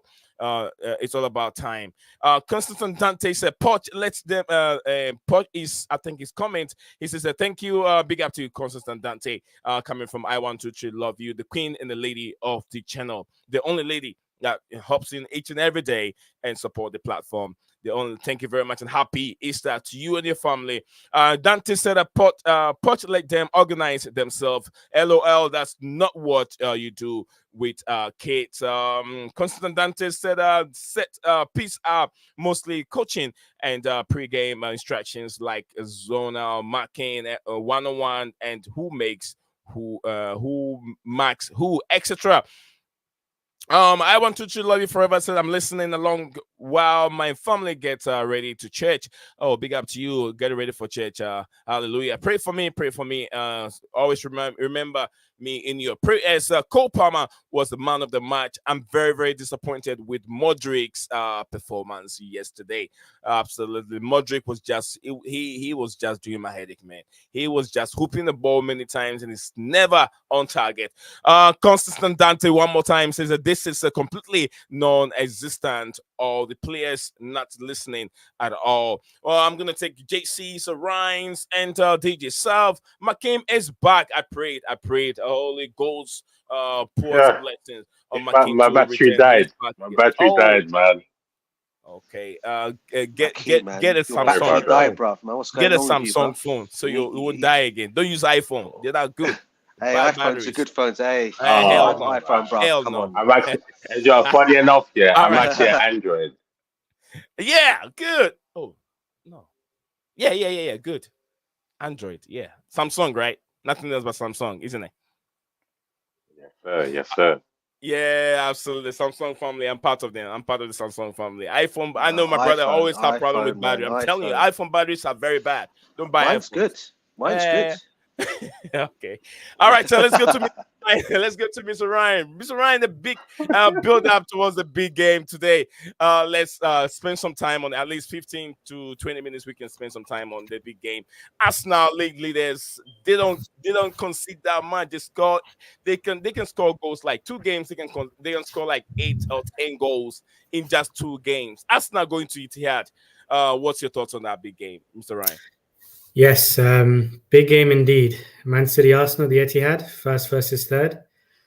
Obviously, we can't forget Liverpool playing Brighton. Kickoff is in 20 minutes.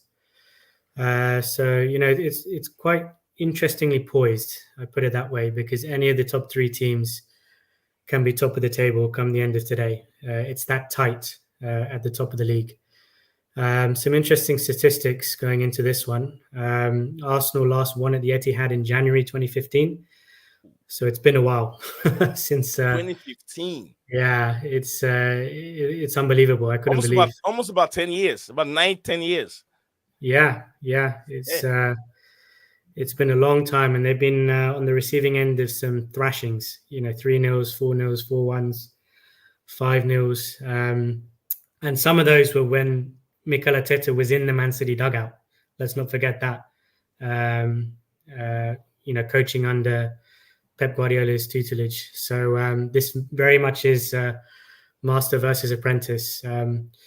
Just before going into the fine details, referee Anthony Taylor, I'm not a fan of him at all. Anthony Taylor, no way.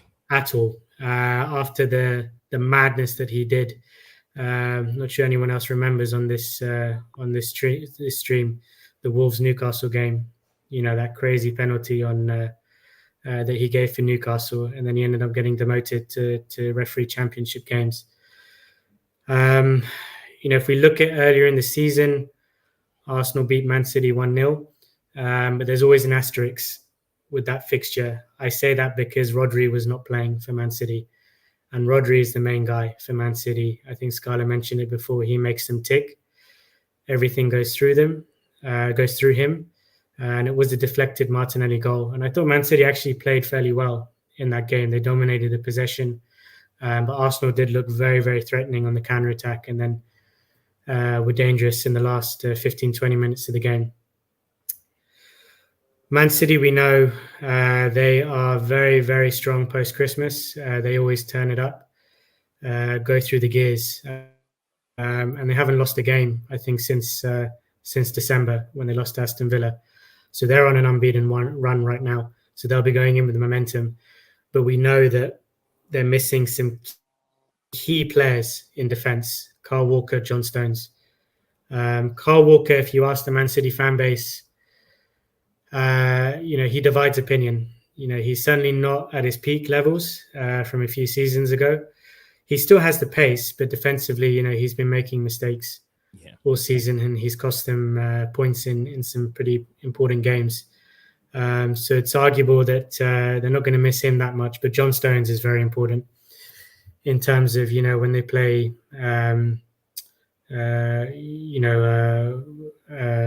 three at the back, he can invert into the midfield. He's a very good, player in possession. Yeah, Ryan, let me say this real quick. Constant Dante, thank you very much. As soon as I got the show going, you were the first to jump on. I want to thank you very much and enjoy your Easter. Thank you for spending time with us over here, Constant Dante. All the way, guys. Big up to my man here. He's all the way joining us from Australia. And he was happy that I streamed early today. So he was always asking, he wanted me to stream and have some early stream so he can join the platform. But thank you very much, Dante. You and your family, I wish you guys the best of the day. Enjoy your day, Dante. Bye-bye.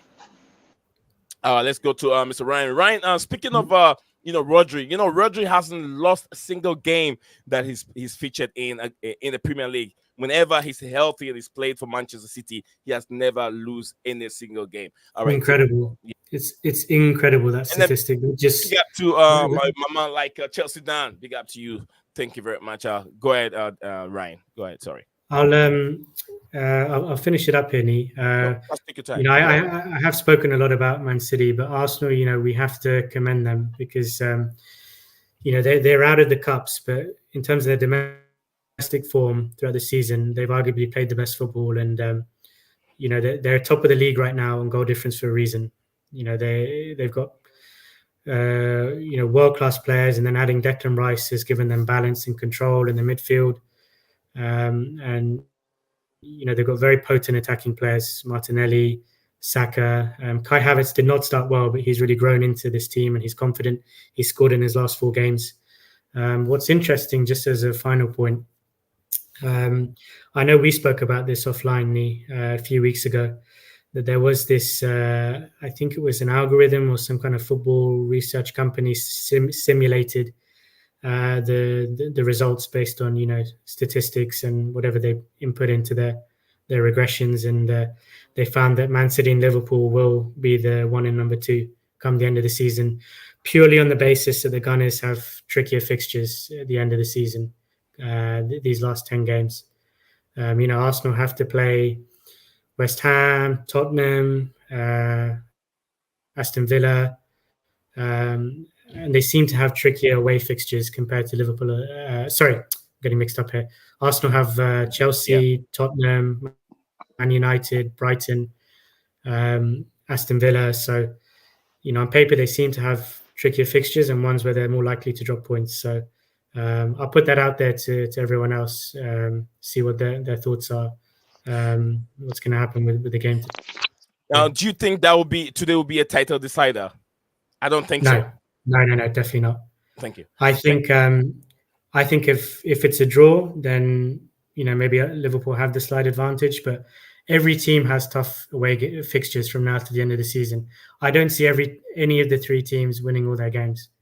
Every team will drop points, in my opinion. Thank you. Thank you very much, Mr. Ryan, for summarizing and giving us what his thoughts are on this upcoming big fixture between Manchester City and Arsenal. Constantine Dante said Modric was not that bad created, but you need to know when to play him or where. But yes, wasn't his best, but he did play 2 full pressure qualifiers, and emotions of a nations probably didn't sleep. LOL. Chelsea Dan, big up to you. Says Blueclouds media. Blueclouds man says end the panel out all waffling syrup. Jesus Christ. Dan in the building. Big up to Dan in the building. Say chat. Big up everyone. Dan said I got to okay, Constant Dante, thank you very much. Like I said, Dan said, Chelsea Dan said we got face reality. We gotta face reality. This team is dog SHIT. Sorry for the words, apart from Palmer. He carry us at all time. Since I can see Cole Palmer leaving us in his press conference, he said this should not be happening, and also he wasn't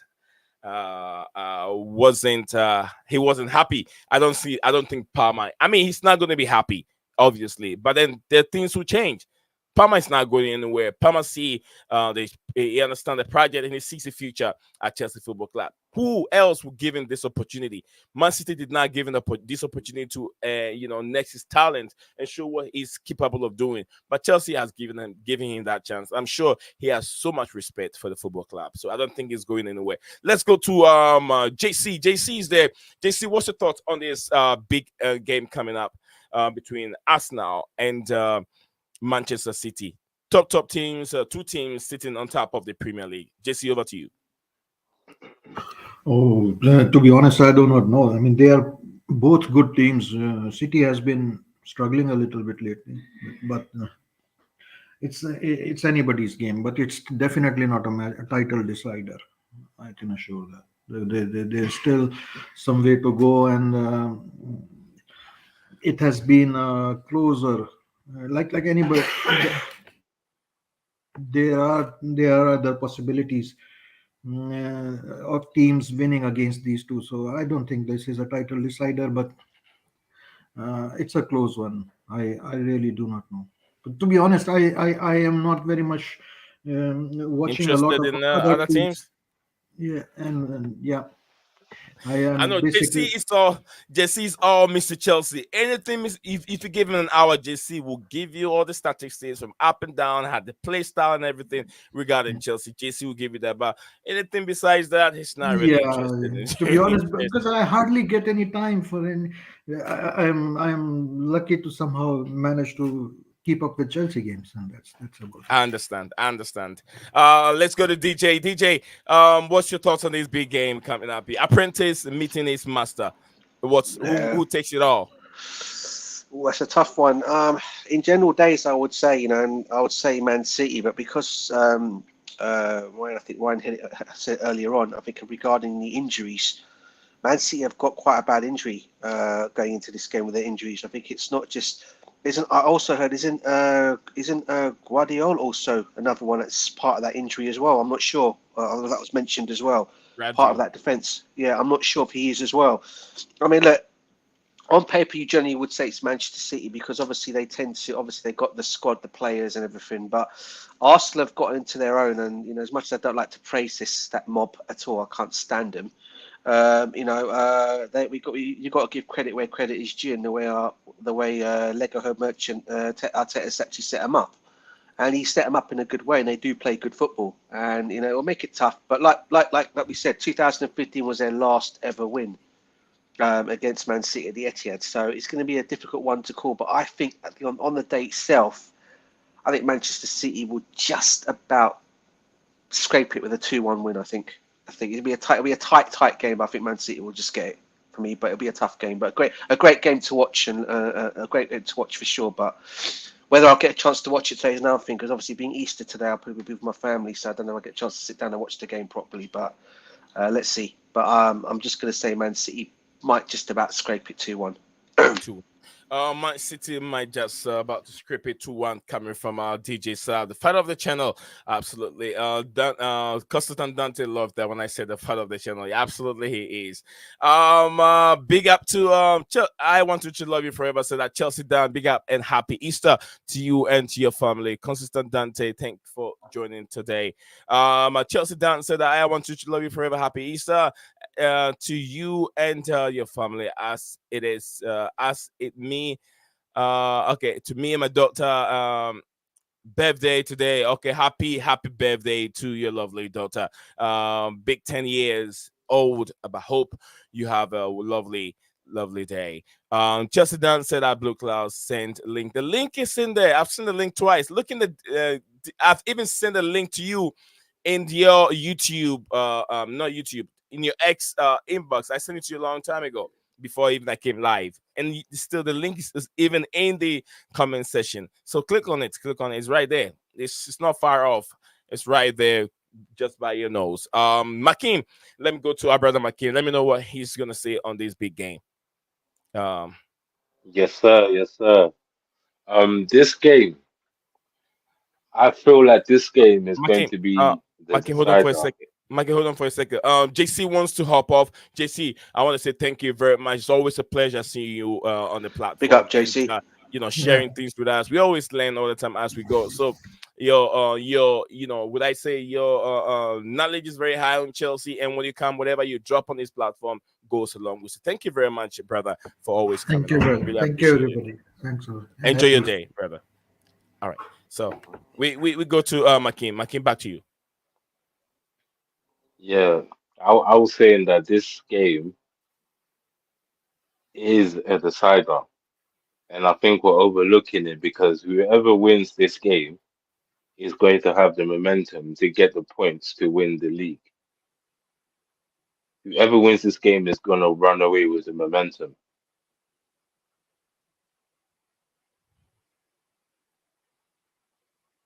Go ahead, Makim. Because there's so many games left. Okay. There's not many games left. So whoever wins this is going to have the confidence to carry it through. Do you see Arteta going back to his boss and scrapping all that 3 point from him? Because there's still a lot of games to play.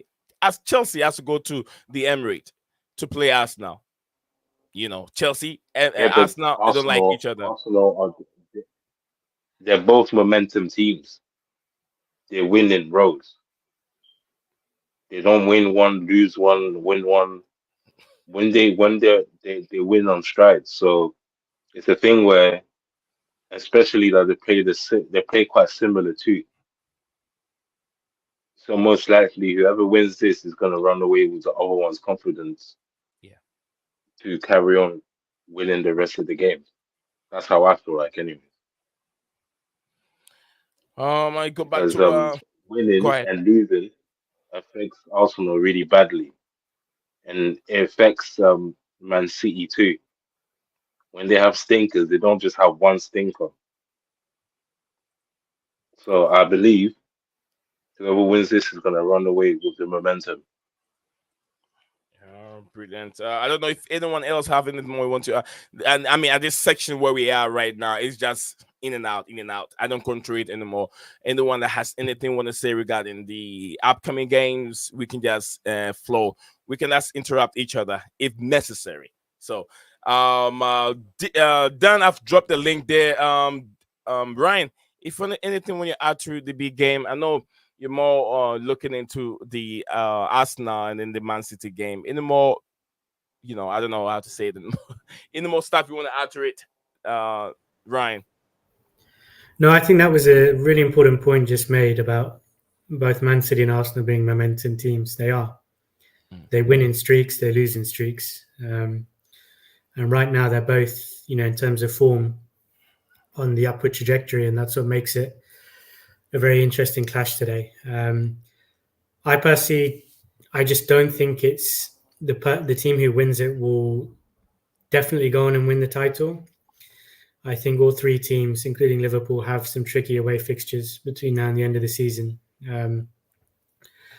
But definitely, whoever wins will bring a lot of momentum. Oh, brilliant. We still got 12 of us watching live on YouTube. Guys, do not forget your likes and your subscription. It's very, very important. It's the first time joining us on this platform, Blueclouds Media. My name is Nathan, the host for the show. We stream each and every day live on this platform. We're streaming live on YouTube and X at the same time. So if you are watching us live on X at this moment and you don't follow our account, please do me a favor. Follow us, and also you can, if you want to be part of the panel members, do me a favor, follow us and send me a message, direct message me, and then I will respond to you immediately as we're going on. We're looking at this big fixtures coming on. We also reviewed the big game yesterday between, I would say big game, a mid-table game between a relegation team, Burnley, and Chelsea mid-table team. I wouldn't say that's a big game, but it's a big game for Chelsea fans. Chelsea really bottled it. Mauricio Pochettino can't get his team to have and be playing consistently. What is going on? Is he the man for the future? Cole Palmer also making the records and scoring goals and going beyond and passing these top players. He's done the double over Jude Bellingham, and also Cole Palmer is setting record, the first Chelsea player to have to score 5 consistent home games. The last person to do that was Eden Hazard. Eden Hazard, only if I can talk, was Eden Hazard. So Cole Palmer has done that for us too. So big up to Cole Palmer. Arguably, I would say the signing of the season. Is there any other person we can match that to? McCain, Digisov, and Ryan, and also Scala. Is there any player that we can say he is the signing of the season compared to Cole Palmer? To me, I think he's the signing of the season. Or would you say Declan Rice? No way, Declan Rice. It's I mean, definitely Declan Rice, Palmer. for the price they have paid, he was supposed to come in and do the job. You cannot put Declan Rice in that category. Cole Palmer, if he wasn't there, I'm sure Chelsea will be in that. I won't say relegation, but they will be very close to that spot. Because, they'll be around 19, probably. There. Yeah, he has single-handedly carried your club. So I think, especially what you have paid for him, what is like 40 million. I mean, you have paid more for Cole Palmer than we paid for Fred back in 2018. So yeah, I don't think there is any other shout. He is definitely signing of the season. Ryan, you agree with him? Is there any other player in your team that you want to make that comparison with Cole Palmer? Oh, you can say McAllister. I mean, he has been good. McAllister has, in terms of performances, I think he's been a very, very good signing, arguably our best signing in the Same summer price window. as well.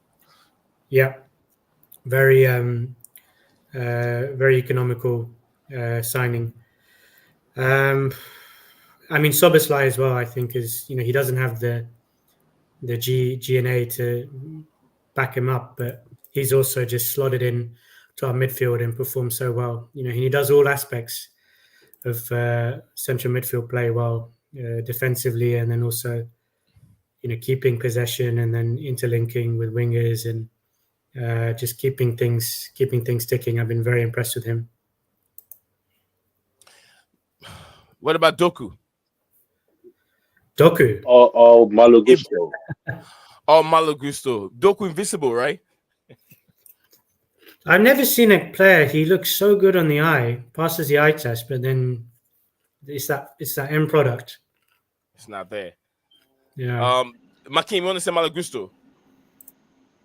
Yeah, Malo Gusto, man, definitely, man, and he fits in very well. The fact that apparently we're trying to get rid of Reece James, which personally I don't think is totally a bad thing. There's a positive to it. If anything, we should have got rid of him earlier so that we could probably get up to 80 million or 100 million. But this is a good time. This is still a good time to sell him to Real Madrid if it's still possible. I disagree, bro. 100% I was going to say, that. I don't think DJ. I disagree 100%. I'm sorry, bro. I disagree with you 100%. It's too nice around here. Nah, mate. I mean, DJ, just 1 minute. Let me ask Makim this. Makim, you want to sell, experienced right back Reece James, and then spend money on inexperienced younger kid, which you don't know what to expect from him? Would you do that? Because once you sell him, you have to find a replacement for him to compete with Malo Gusto. Do you want to do that? Okay, let me explain. Yes, sir. Go ahead. The thing is, you're talking about the fact that Reece James, on the level that we're playing and the tempo that we're playing at, is not really good for him. We're a possession team. We'll not take attacker. And for him to go, this will be the best for his career as a player. The player Reece James will benefit most from going to Madrid. Him staying at Chelsea, we're holding him back. We're holding his potential back. And he's reaching his peak. So it's a thing where if we're going to benefit of the fact that this is going to be a world-class player, we want him to play for England as a right back every time, this would be the right way to go about it. Selling him will be the right way. This will be the perfect sending off. We did it for Hazard. We can do it for Reece James. He helped us win Champions Leagues too. Instead this time he can go for really high worth. Especially we got all of this FFP stuff going on. It makes sense. And Malo Gusto needs competition. So we could have a squad player like Gilchrist that will be, coming on, or another right back that we can buy that can be coming on for Malo Gusto if he ends up being injured. Because for Reece James to come back, it's going to be a lot to outdo what Gusto has done so far. And only time will tell. And for us to wait until that time, he might not be worth what he was. We might just lose out on it. Because Gusto might just end up being the first right back to start eventually in the future. Well said. That's how Makim feel. I don't know what DJ Sav want to encounter. I want to know if Ryan also would sell a player like Reece James if Reece James was a Liverpool fan. But I'll go to the ultimate pure profit. This is the problem. Why are we talking about profit all of a sudden, Makim, bruv? I mean, is this how far Chelsea fans are going down the road now? That we have to sell players for profit just to make what we need to do. You'll be happy to get rid of your players that come through our academy, right? Yeah, that's probably a future Chelsea captain. Get rid of him and keep Gusto as our fully right. Listen, I love Gusto. I think he's an excellent player, but to turn around and say get rid of Reece James. Okay, I think it's a total wrong decision by the football club. And if they do that in the summer, to Madrid. It's not to anywhere. Forget. So what if it's Real Madrid, mate? 60 million. You did it for Rudiger. Million, bro. What? 60 million. You did it for Hazard. That would even buy Reece James's right leg, bro. Come off it. Reece James wouldn't get picked in Real Madrid's team. Who's he going to replace that right back? Because they've got. Dan understands exactly what I'm saying. Yes, Dan. Yes, Dan. Yes, that Malcolm, my I know. But I want to fraud Madrid. Today, oh my God, bro! Listen, I want to fraud Madrid, Dan. I want to do what we did to United. Yeah, I want to do the same with Madrid. Okay. I bet you, bruv. Yeah, you know it's interesting. Ryan's actually here. I don't want to put put Ryan in this conversation here because there's talk of Trent Alexander also linked with Real Madrid. Now I can't believe he would like to see Trent go to Real Madrid. I wouldn't believe that for a second. No. So it's the same scenario. It's the same scenario. I want him to come. No. I want Reece James to go to Real Madrid. Real Madrid won't. Yeah, Real Madrid won't buy it because he ain't a good right back and he can't defend. So there'd be no options. But you're talking about Reece James, yeah, selling the profit, yeah. God, bruv. I think where Malcolm's coming from, DJ, is right because there's a lot of injuries of Reece James at Chelsea Football Club. Who are you talking about? Reece James. No, who? Yeah. Okay. Malcolm's saying going to Real Madrid, right? I agree half what Malcolm's saying, right?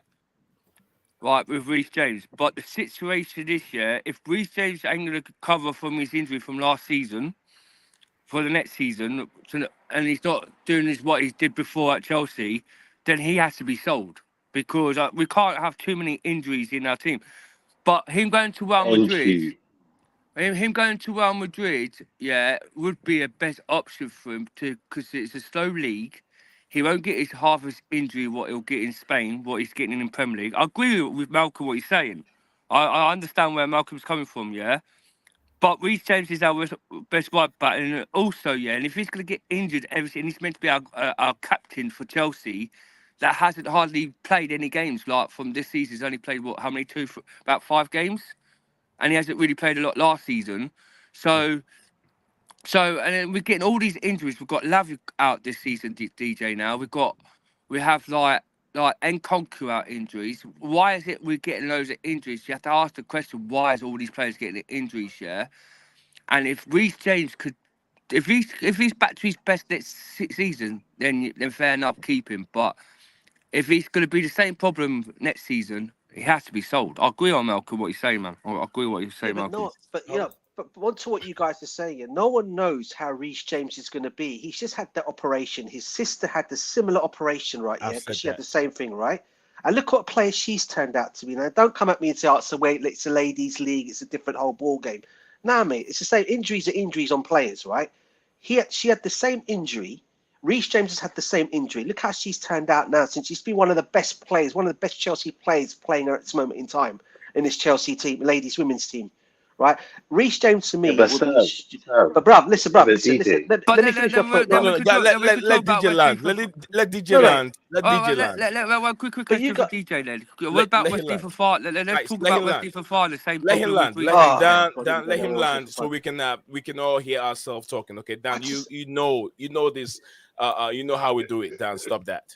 I just don't, what I don't get. What I don't get with Chelsea. I know we're going through this tough spell at this moment in time, yeah, and I really know who this all goes to. Look at the comment on the screen. Look at the comment on the screen. Go ahead. What I'm saying to you guys is right, yeah, is we're going through a tough spell, yeah. So some of the Chelsea fans out there, it's like it's been said a lot on streams, yeah. You want to gut your players out, yeah. Get rid of this, get rid of that, get rid of this, get rid of that. At the end of the day, Reece James to me is our best right back at the football club. He's our club captain. All right. You don't get rid of a player like that, just like Liverpool would want to get rid of Trent. Yeah. Okay. We shouldn't be. Oh, I think we lost DJ. Can I quickly just? Yeah. I'm coming on you. Can I quickly not to make any point? Go ahead.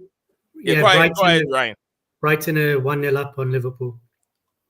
Danny Let me Welbeck. get Dan's face off my screen. Come on, Brighton. Come on, Brighton. Danny Go ahead, Welbeck, DJ. 1-0 Brighton. Ryan, 2-0 Brighton. 1-0. Ryan, would you sell a player like Reece James? You know, I was interested listening to that conversation, and the more I was listening, the more I could understand the logic for him personally. You know, it is a slower league in Spain, and Bellingham already plays for Real Madrid, so he could kind of transition and settle in well there.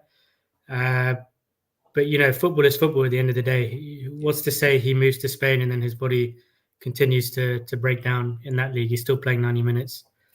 But someone mentioned as well about Trent and saying, you know, there's no way he could sign for Madrid because he's not defensively up for it.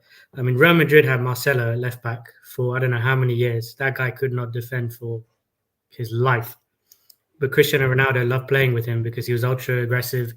They had a good understanding on the left-hand side. They won Champions Leagues, La Liga. So, you know, I don't think the lack of defensive ability of Trent could prevent him from making a move to fullback in the future. Thank you very much. Thank you very much, Mr. Ryan. I'll be coming back to Danny and Makeem. I know they got a lot to pour out here, but let's listen to what our brother here, JC, says. He says, brothers. What am I hearing? This is as if it's the money. It's coming to his pocket, as if the money is coming to his pocket. JC said that selling Reece James would only possible if Pole is working to destroy our football club with Chelsea. He said that he is unhappy at he is unhappy at Reece James for Reece being injured and not playing. So he want to send him off permanently. That's an argument which is short-sighted. Let him recover, no problem. Coming from a JC. JC said that because of Reece James missed games due to injury, you don't want him to play any games at all for us by selling him. Mark, that makes sense. Okay, make that make sense. Okay. JC said, brother, keep hold of your emotions. Reece James is world class and not going anywhere. Wake up. So whoever wants Reece James to be sold, JC's telling each one of you, which is Dan and Makeem, you guys need to wake up from your comfortable bed. Whatever bed you're sleeping on, if it's king size or queen size or full size or bunk bed, he wants you to wake up and smell the Easter coffee. Go ahead, Dan. Go ahead, Dan. We don't need to wake up. JC needs to wake up, right? I see where Malcolm's coming with his point of view, and I see where DJ's coming. We know that Reece James is not going nowhere, but if there's a slightly, if he don't do, it's like let's look at Reece James. Like, let's look at his record. Right, I've got his record right. Last season and the season before, Ben Chilwell played more games than Reece James last season. Right, I have a record where Reece James, how many games he was out, right, from injury. Where's the record? Can you show it to? Where is it? I'll get my phone and I'll flip in. From let me get my. What you get it from? Wikipedia.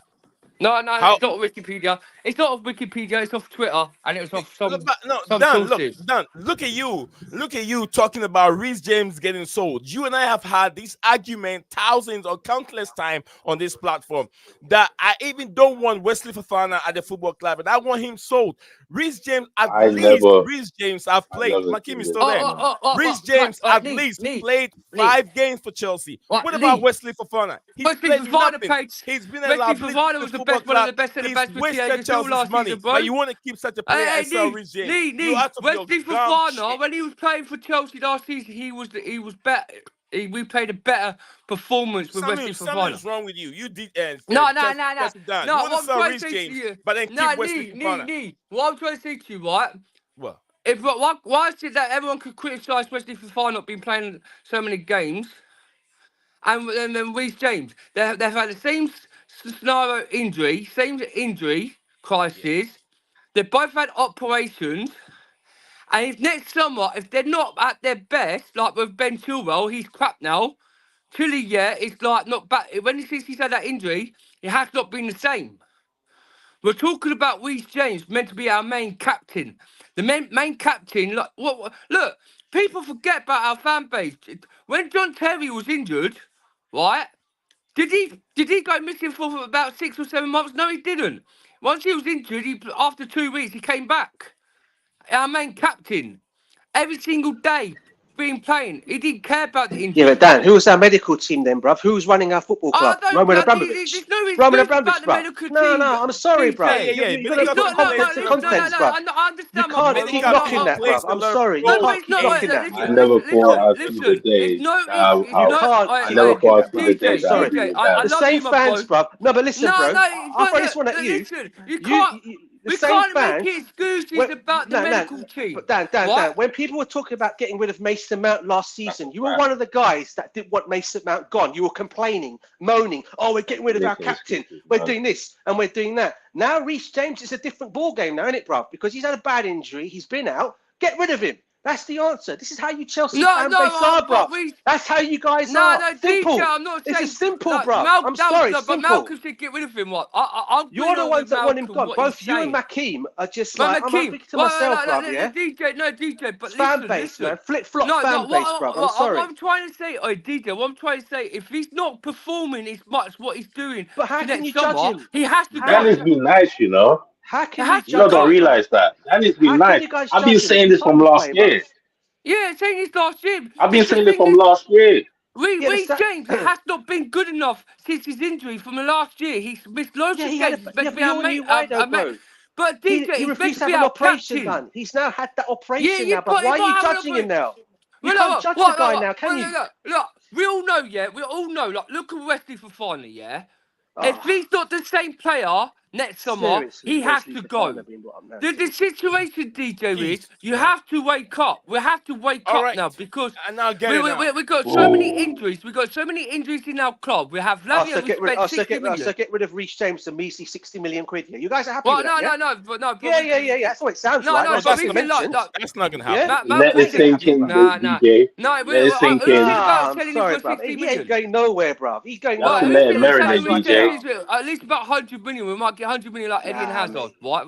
We got more for Eddie and Hazard. I'm sorry. I'm saying this, right? What I'm saying is, DJ, yeah.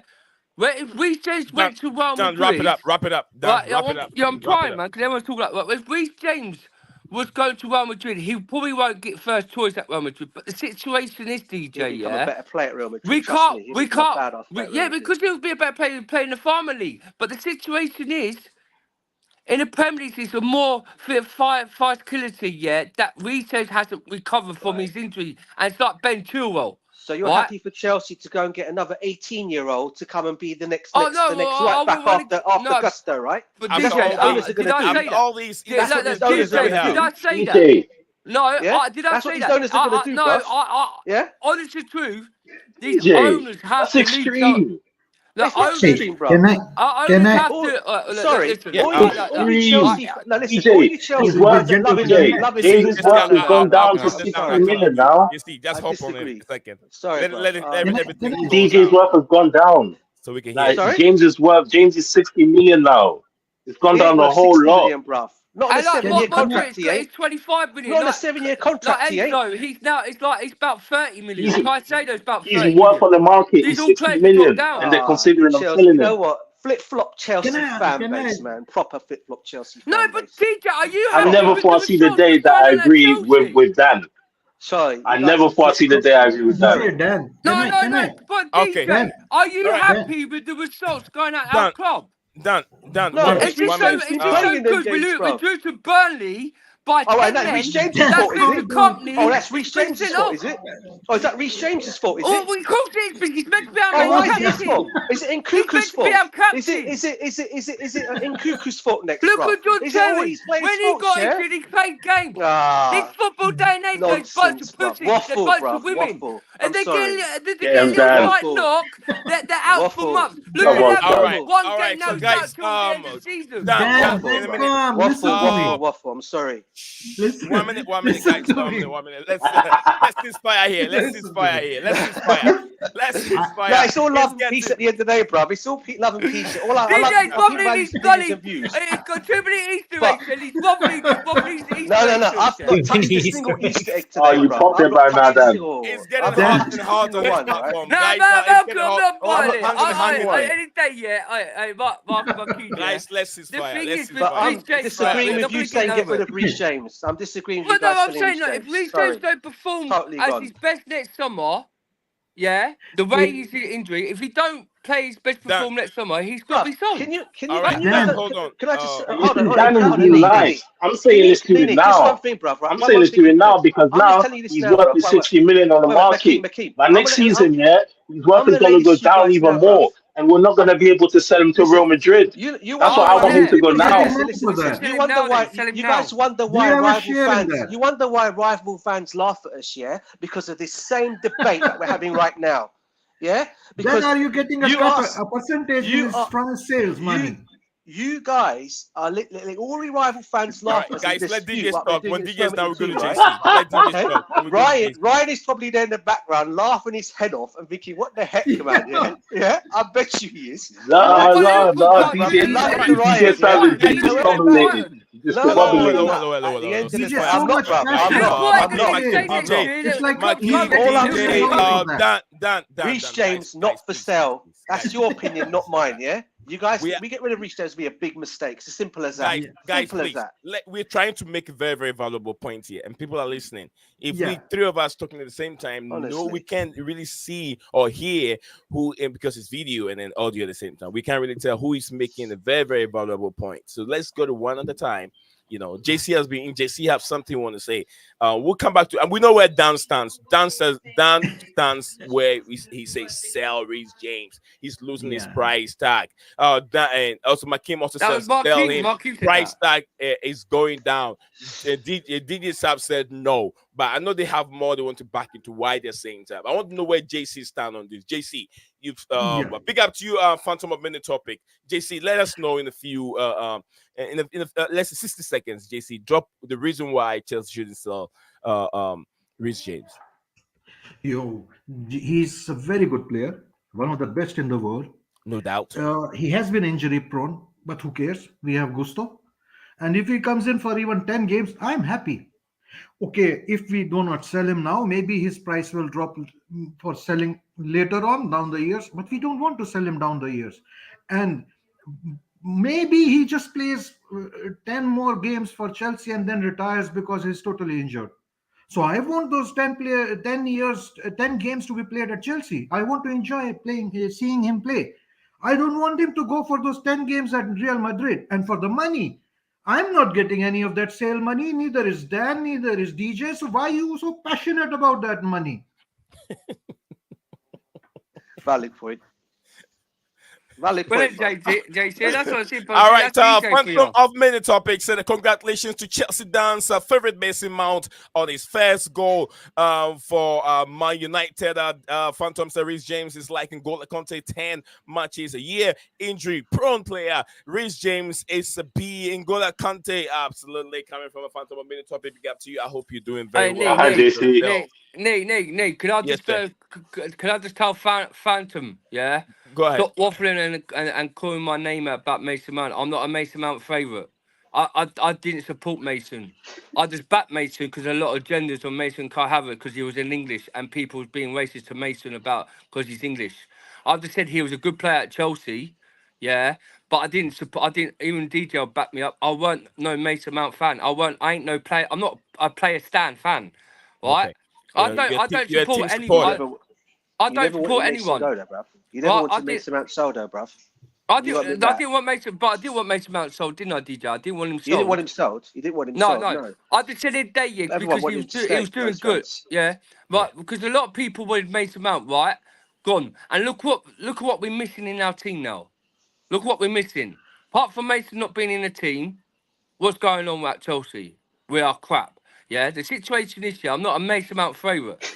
The thing is, but if we had Mason Mount and the owners build right around Mason Mount, like we could have Cole Palmer with Mason Mount, the team could be really good, But they're selling all our experience, right? They're selling all our experience. And Malcolm's saying about Reece James will come from that, I agree with what he was saying, DJ, because he's McKean. the owners want to get rid of all the Coburn boys. So who's there? Reece James. Who's there? Conor Gallagher. What fact do you have that the owners? What fact do you have that the owners want to get rid of all the Coburn boys? To be fair, to be fair to what Dan is just saying, if you look at all the players that have been told about leaving Chelsea, a lot of them are the Coburn players. You're looking at Conor Gallagher. There's mentions of now Reece James has been mentioned. There's other players that have been mentioned as well. At the end of the day, but this is Reece James is not. It's not the same thing. Reece James is a world-class player. No, Malcolm, it is the same thing. It's the same thing. It's the same thing. Because for Reece James to go, it will help him even if he went to Madrid. Even that's a stretch. I don't think you're not understanding that. Let me encounter you here in a second. Let me encounter you and say, is Ryan's still there? Ryan's. Let me encounter you. He's just loving the debate. He's watching the Oh, okay. Let me encounter you, Ryan McKean. Here's McKean. Is it 2-0 Liverpool? Hold on, Dan. McKean, we sold 1-0. Okay. We sold Reece James. We sold Reece James to Real Madrid. We were thinking, okay, maybe because of his injury problems, his aspiration to play for Real Madrid was high. His injury problem, maybe Real Madrid was the Spanish league is a slow league, slow pace of a game. It might help his style of play, but it really destroyed Eden Hazard. It really destroyed Eden Hazard. There's no possibility. There's no possibility that he can go to Real Madrid and even become better. I hear you. But do you want him? Yeah. The reason I'm saying we should sell him now because he's not going to get any more expensive on the market for us for all this FFP 80 million that we owe. But still, for us to even get who we want. He just had his so even think about it, Even think about it, Even think about it, For him to be at Madrid, will help his career. But no, and I don't want him, for the next 10 games. Think about it. If you think so highly of Reece James, if you all say you think highly of Reece James, would you want him, to look bad, Mm-hmm. No. I'm saying, would you want him to look bad, on his comeback to playing for Chelsea? No, we all don't know. We all don't know. 20 to 30 million. Because he won't. And then we see Gusto having consistent in his performances. I don't want to see Reece James go through that.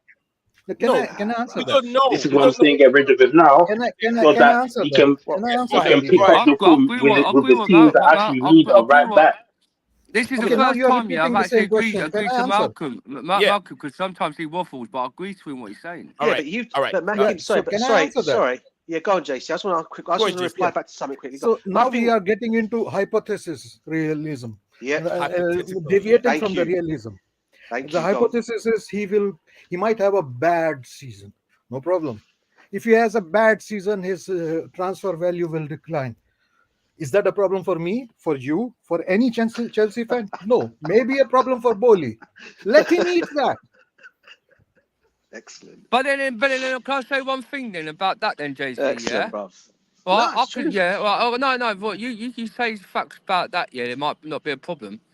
But for a minute, we're having problems at Chelsea right now, like that. They're so poor. We're due to a Burnley team by 10 men. The team's crap.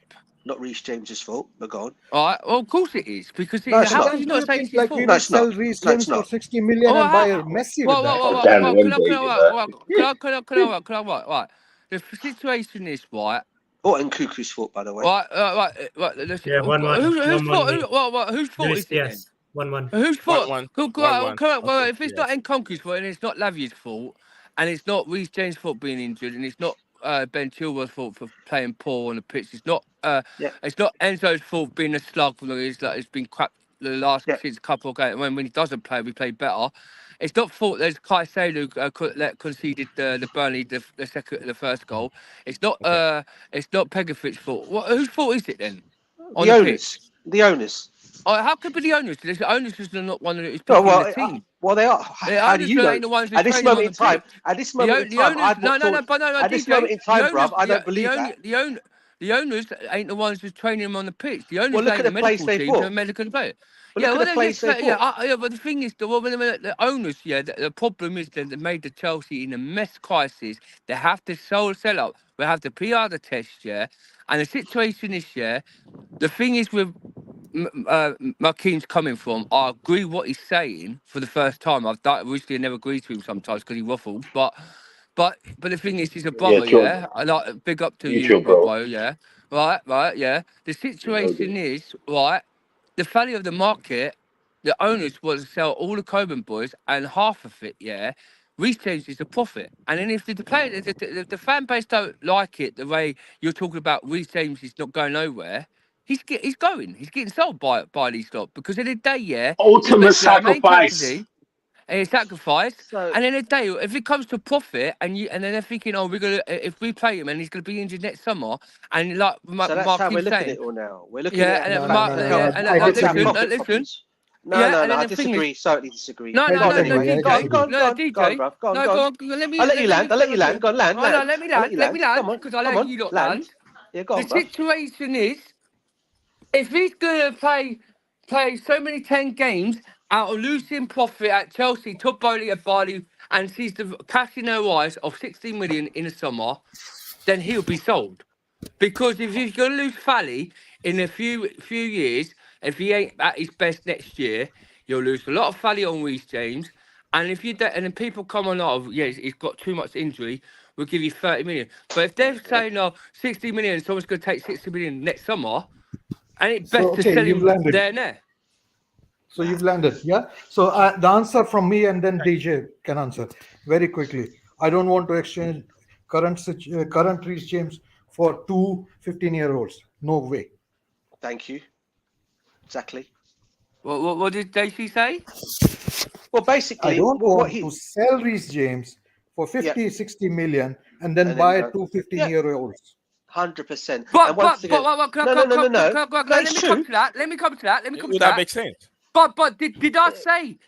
That's what's going to happen. But that's what's going to happen, Dan. But that's what's going to happen. It's not going to happen. It is, Dan. Well, no, what you do if you sell Reece James, if you sell Reece James, as the director of sporting footballs, should know their fucking knowledge that Chelsea. Well, they don't. We have to play football in their body, and they've done so well up until now. No, they've done well up until now. But I've heard, they're looking at a right back, is potential really good. He's won the Champions League. Dan, let me land. He's won everything, now.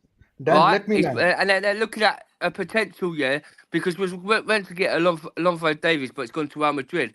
But if they're not going to do that, bring in someone better, who's just a good right back, that's not an injury prone. That's it. You don't have to buy a 15, 16 year old kid. Yes, I understand that we'll probably buy 15, 16s. Let me land. All right. JC's landing. Let me take over for a second. If you want to Fatima minute topic. million, JC, give me a second. Fatima minute topic said Chelsea that knows even Wesley Fofana is like Reece James. A great player, never healthy. Malo Gusto is better than healthy Reece James from Fatima minute topic. JC, I want you please try and wrap up. Finally having the conversation. I want JC to wrap up for me. I got Easter Sunday. My church starts in literally 8 minutes. I've been hosting this for 2.5, almost 2.5 now. So guys, please let's wrap it up here. JC, take it over, wrap and drop whatever I want to drop, and then wrap it up for me. Then I can go to the others. Then we can call it today. We'll be back again. This streams, it comes every day. We'll be back again. Yeah. So what I would say is, Reece James is a very good player. He has been injured, unfortunately, and he's not played so many games. But the idea of selling an established player does not make sense. It's almost like saying, I'm unhappy that I don't see Reece James every day. That's why I don't want to see him at all. That's not how logic works. And if you want to generate cash by selling him, you can, and then there is no guarantee that you will buy. That cash will be reinvested in a proper way. So I would prefer, if the money has to be generated, then sell players which like Ziyech, like Lukaku, like Broja, and can generate the same amount of cash instead of Cancelo's available. and Jeremy Frimpong Reece is around. James, to be real, Yeah. Thank you. That's what I'm saying. Let him finish. Let him finish. now. You get a Let me text land. back. I can hop off, guys. Please, I gotta go to church. Let me Please. finish now. Just finish it. Let him- Okay. So Reece James has not become a bad player. It's just that he's injured. We've not seen him, but he has not become a bad player. And people start to forget. So I'm just trying to remind everybody the fact he is a very, very, very good player. And even if you want to sell a good asset, don't sell it when the market is down. And let him play. Let him play. If he has the capacity to raise back his value to 200 million or something, why to sell it when he's at the lowest point because of injuries, not even for the football reasons, just for the injuries. I mean, I simply do not buy into the fact. I would also recommend all Chelsea fans to not buying into the argument that we are unhappy that we don't see Reece James every day. We might see him few days. Now, because we are unhappy of not seeing him few days, we don't want to see him at all. That's not very smart, you know. Don't get me wrong, JC. I Thank you very much, JC. Enjoy the rest of the day. Let me go to my team. Thank you. Thank you very much, JC. I'll see you again tomorrow, or maybe later today. Don't get me wrong. I love Reece. We have Cole Palmer, I do love Reece James. and Cole Palmer is the best player around, isn't it? So if Cole Palmer's the best player around here, wait there. I just want to ask JC one question. you give him what he wants. Right? So you give him what he wants, and what he wants is his best mate from City, which is Rico Lewis. Put him there. Cole Palmer is not happy with us. Give him what he wants. Yeah, do you know what he said on the Bring Rico Lewis so he can cook. Let him land. You come. So we're now letting players run our football club now, are we? Tell the owners what they should go and do, shall we? Is that the next thing? Is it? Because these owners are there. useless, DJ. These owners are useless. We know that. Yeah, but who runs the football club, bro? At the end of the day, bro, the players and the owners, they're all doing it. But then you got to understand this now, yeah. The part of this club now, yeah, is for full of kids to play on the pitch. Yeah, they're not going to be no experiencing. They're going to look at the potential of Coburn players. They've got rid of a lot of Coburn players. They're going to sell Conor Gallagher. Reece James is going. People ain't gonna like it. It's the true fact. They're gonna get rid of all the Reece James. They're gonna get rid of all the Ben Chilwells. They're gonna get rid of all the Conor Gallaghers. All the players who are non-experienced, and then bring in non-experienced in. And then we're going to be like this in 5 or 10 years. These players like Enzo, Caicedo's, the Gusto's good. All these we're relying on Cole Palmer. That's not happy because of the results. Yeah, if the people ain't happy, they'll come and go. That's what the owners will do. Results, bro. That's what the owners will do. No player will be happy. And then our fan base that needs to wake up and smell the coffee. Dan, the do you owners remember have Arjen messed this Robben? club up. The directors are useless. The medical team, you could blame the medical team for the injuries, yeah. But any day, yeah, we haven't got a captain for our team. Because at the end of the day, if Reece James was our captain, yeah, he wouldn't be out as half every single season. And that exactly is, yeah. It's a right mess. The team is not good enough. People say Enzo and Caicedo are the best midfielders in earth. Yesterday, they were crap. They were crap yesterday. They were rubbish yesterday against Burnley. 10 men Burnley. Dan, your man. I don't want to just end this. I gotta go to church, Dan. Please wrap up but a what little I'm bit. saying is, I'm landing. Yeah, the thing is, yeah, we need to start back fresh. That's a Boeing 747 landing. Like it's too long.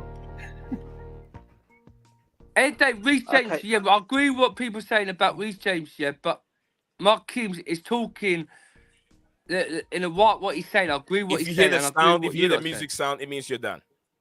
No. But what I'm trying to say is They're trying to cancel Dan. Reece James. I'm just going to say my bit and I'll wrap up and I'm going to go. I hope Reece James could be back to his best next summer. If he does not back his next summer, then he has to be sold.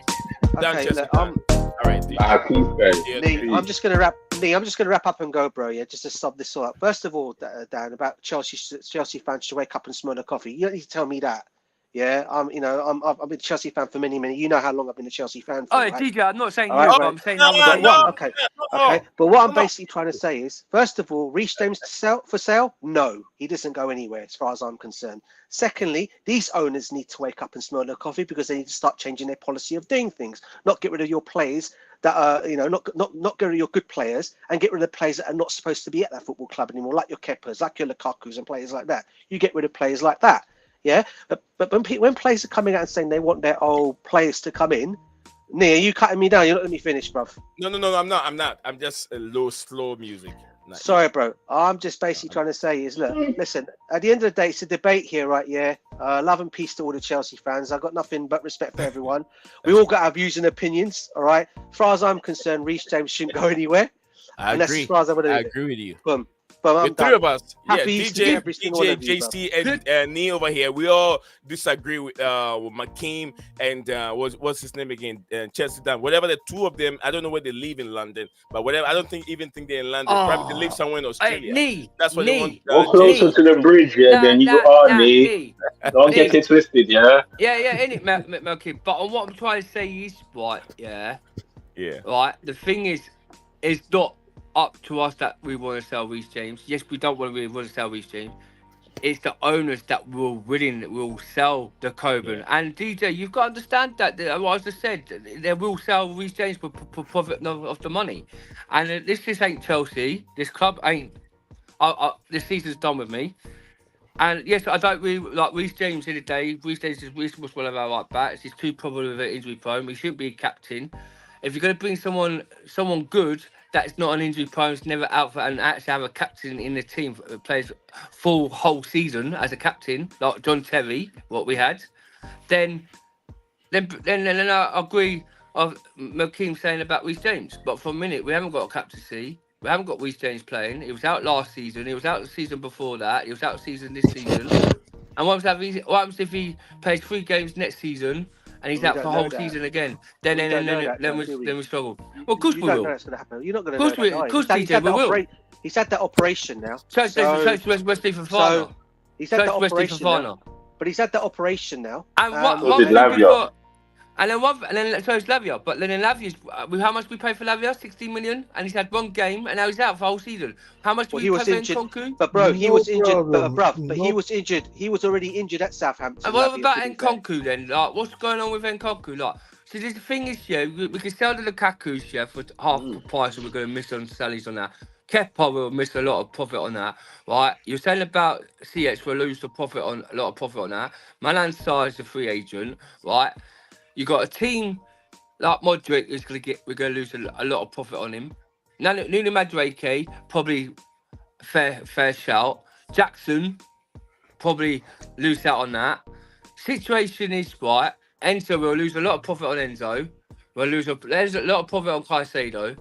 Gusto's probably 5 out of the lot. It's been probably like Cole Palmer and Gusto.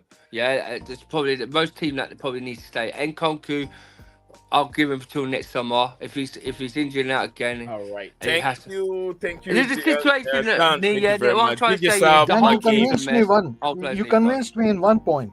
Yeah, DJ Staff, Makeem, DJ Staff, thank you very much. You guys coming on to have your say. See, guys, just on the run to change. That's why I did this very, very early, so I can still make it up there. JC, thank you very much. We'll be back again, guys. We'll be back again. I'll try and see if I can adjust my streaming time. The only thing is sometimes it favors some of them and it doesn't favor some others. You know, DJ Saab is always here, but he goes to work and comes in very late. And others also like what's his name? Constant Dante, who lives in Australia. I prefer an early stream, and some also prefer late stream. I don't know anymore. Just guys, I want to team up with you guys and know what will be the preferred time. I can't be changing the time each and every day unless I'm doing 2 streams to favor each and every one of my fans. Unless I'm doing that, and it's going to be very difficult. Smash the button and like to my bro Need because he does big up to you, for big all up to you you. people in the world, Ryan, his heart out and talked about football. Absolutely. Ryan, let's get a few words from you before I'll see you later, Ryan. Behind, we'll talk on Discord. Makeem, is Makeem still there? Oh, my king. Yeah, I'm gonna go in a minute. But where are you at? Oh yeah, I see you now. I see Huh? you now. I was Yeah. wondering That's if you're Stamford still Bridge. there. Yeah. My king, you didn't message me on Instagram, did you? No, no, for you. Add me in it, and then I'll because that's the one that messaged from, isn't it? Yeah, if you're shooting a message, I said I can't find your ID. Send it to me again one more time right now in the private chat so I can All right, Lee, enjoy church, mate. Markeem, big up to you, my boy. Brian, come on, you Brighton. It's Know nice this, to have my you guy. on the space, Liverpool. Yeah. And then JC, keep up with all the waffling sewers, but you're eating all them Easter eggs Let me- because it's good. But big up to you guys. And Lee, my brother, pray Yeah. for the My Lord I'm that waiting tells for me it. come Message back me to right best now. again. Message me. Message Yeah, hold up. Yeah, I'm But doing big it up, now. guys. Big up, guys. Oh, and before Nee, know that chart, that Eden Hazard and Cole Palmer picture what you had? Yeah. Could you send me on Twitter, please? The what? Can you send me on Twitter the picture? The Kopama one. Yeah, Cole Palmer and Eden Hazard one. Yeah.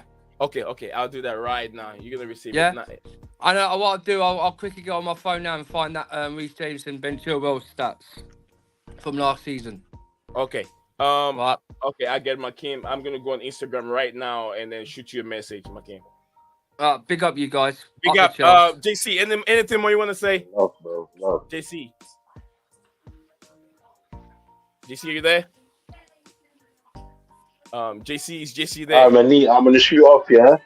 Yeah. I'm here now. Sorry. the mic Anything more you was want on. to add to it, Peace, JC? peace. All right. Yeah, just ordered a T-shirt with the Reece James name on the back for my son. And Makim, you still there?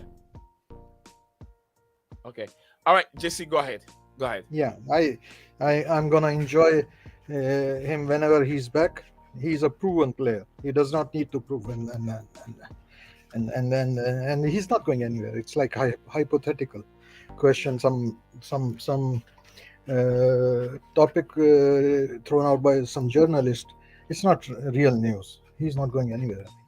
I can assure you that. He's really valued at our club by the contract he received, and he's a good player. I mean, he's not going anywhere. And it's not about the emotions, the skill set. He's an amazing player. Okay. If you put Reece James on market, every club in Europe will ask for him. That says something. That's true. I agree with you. I mean, he's a top player. We just have to wait for him to recover, come back and see, how things are going on with him, because there's an evidence that his sister he came back for the same injury and she's playing very well. So there's high possibility that Reece James can also recover and then come back and then start being who we expect him to be. So, like I said, thank you very much, JC, for hopping on, and then share your view on these topics. We'll come back again, hopefully tomorrow, and I hope you enjoy the rest of the day, sir. Yeah. All right, bye for now. Bye. What's up, guys? Welcome back to Blueclouds TV.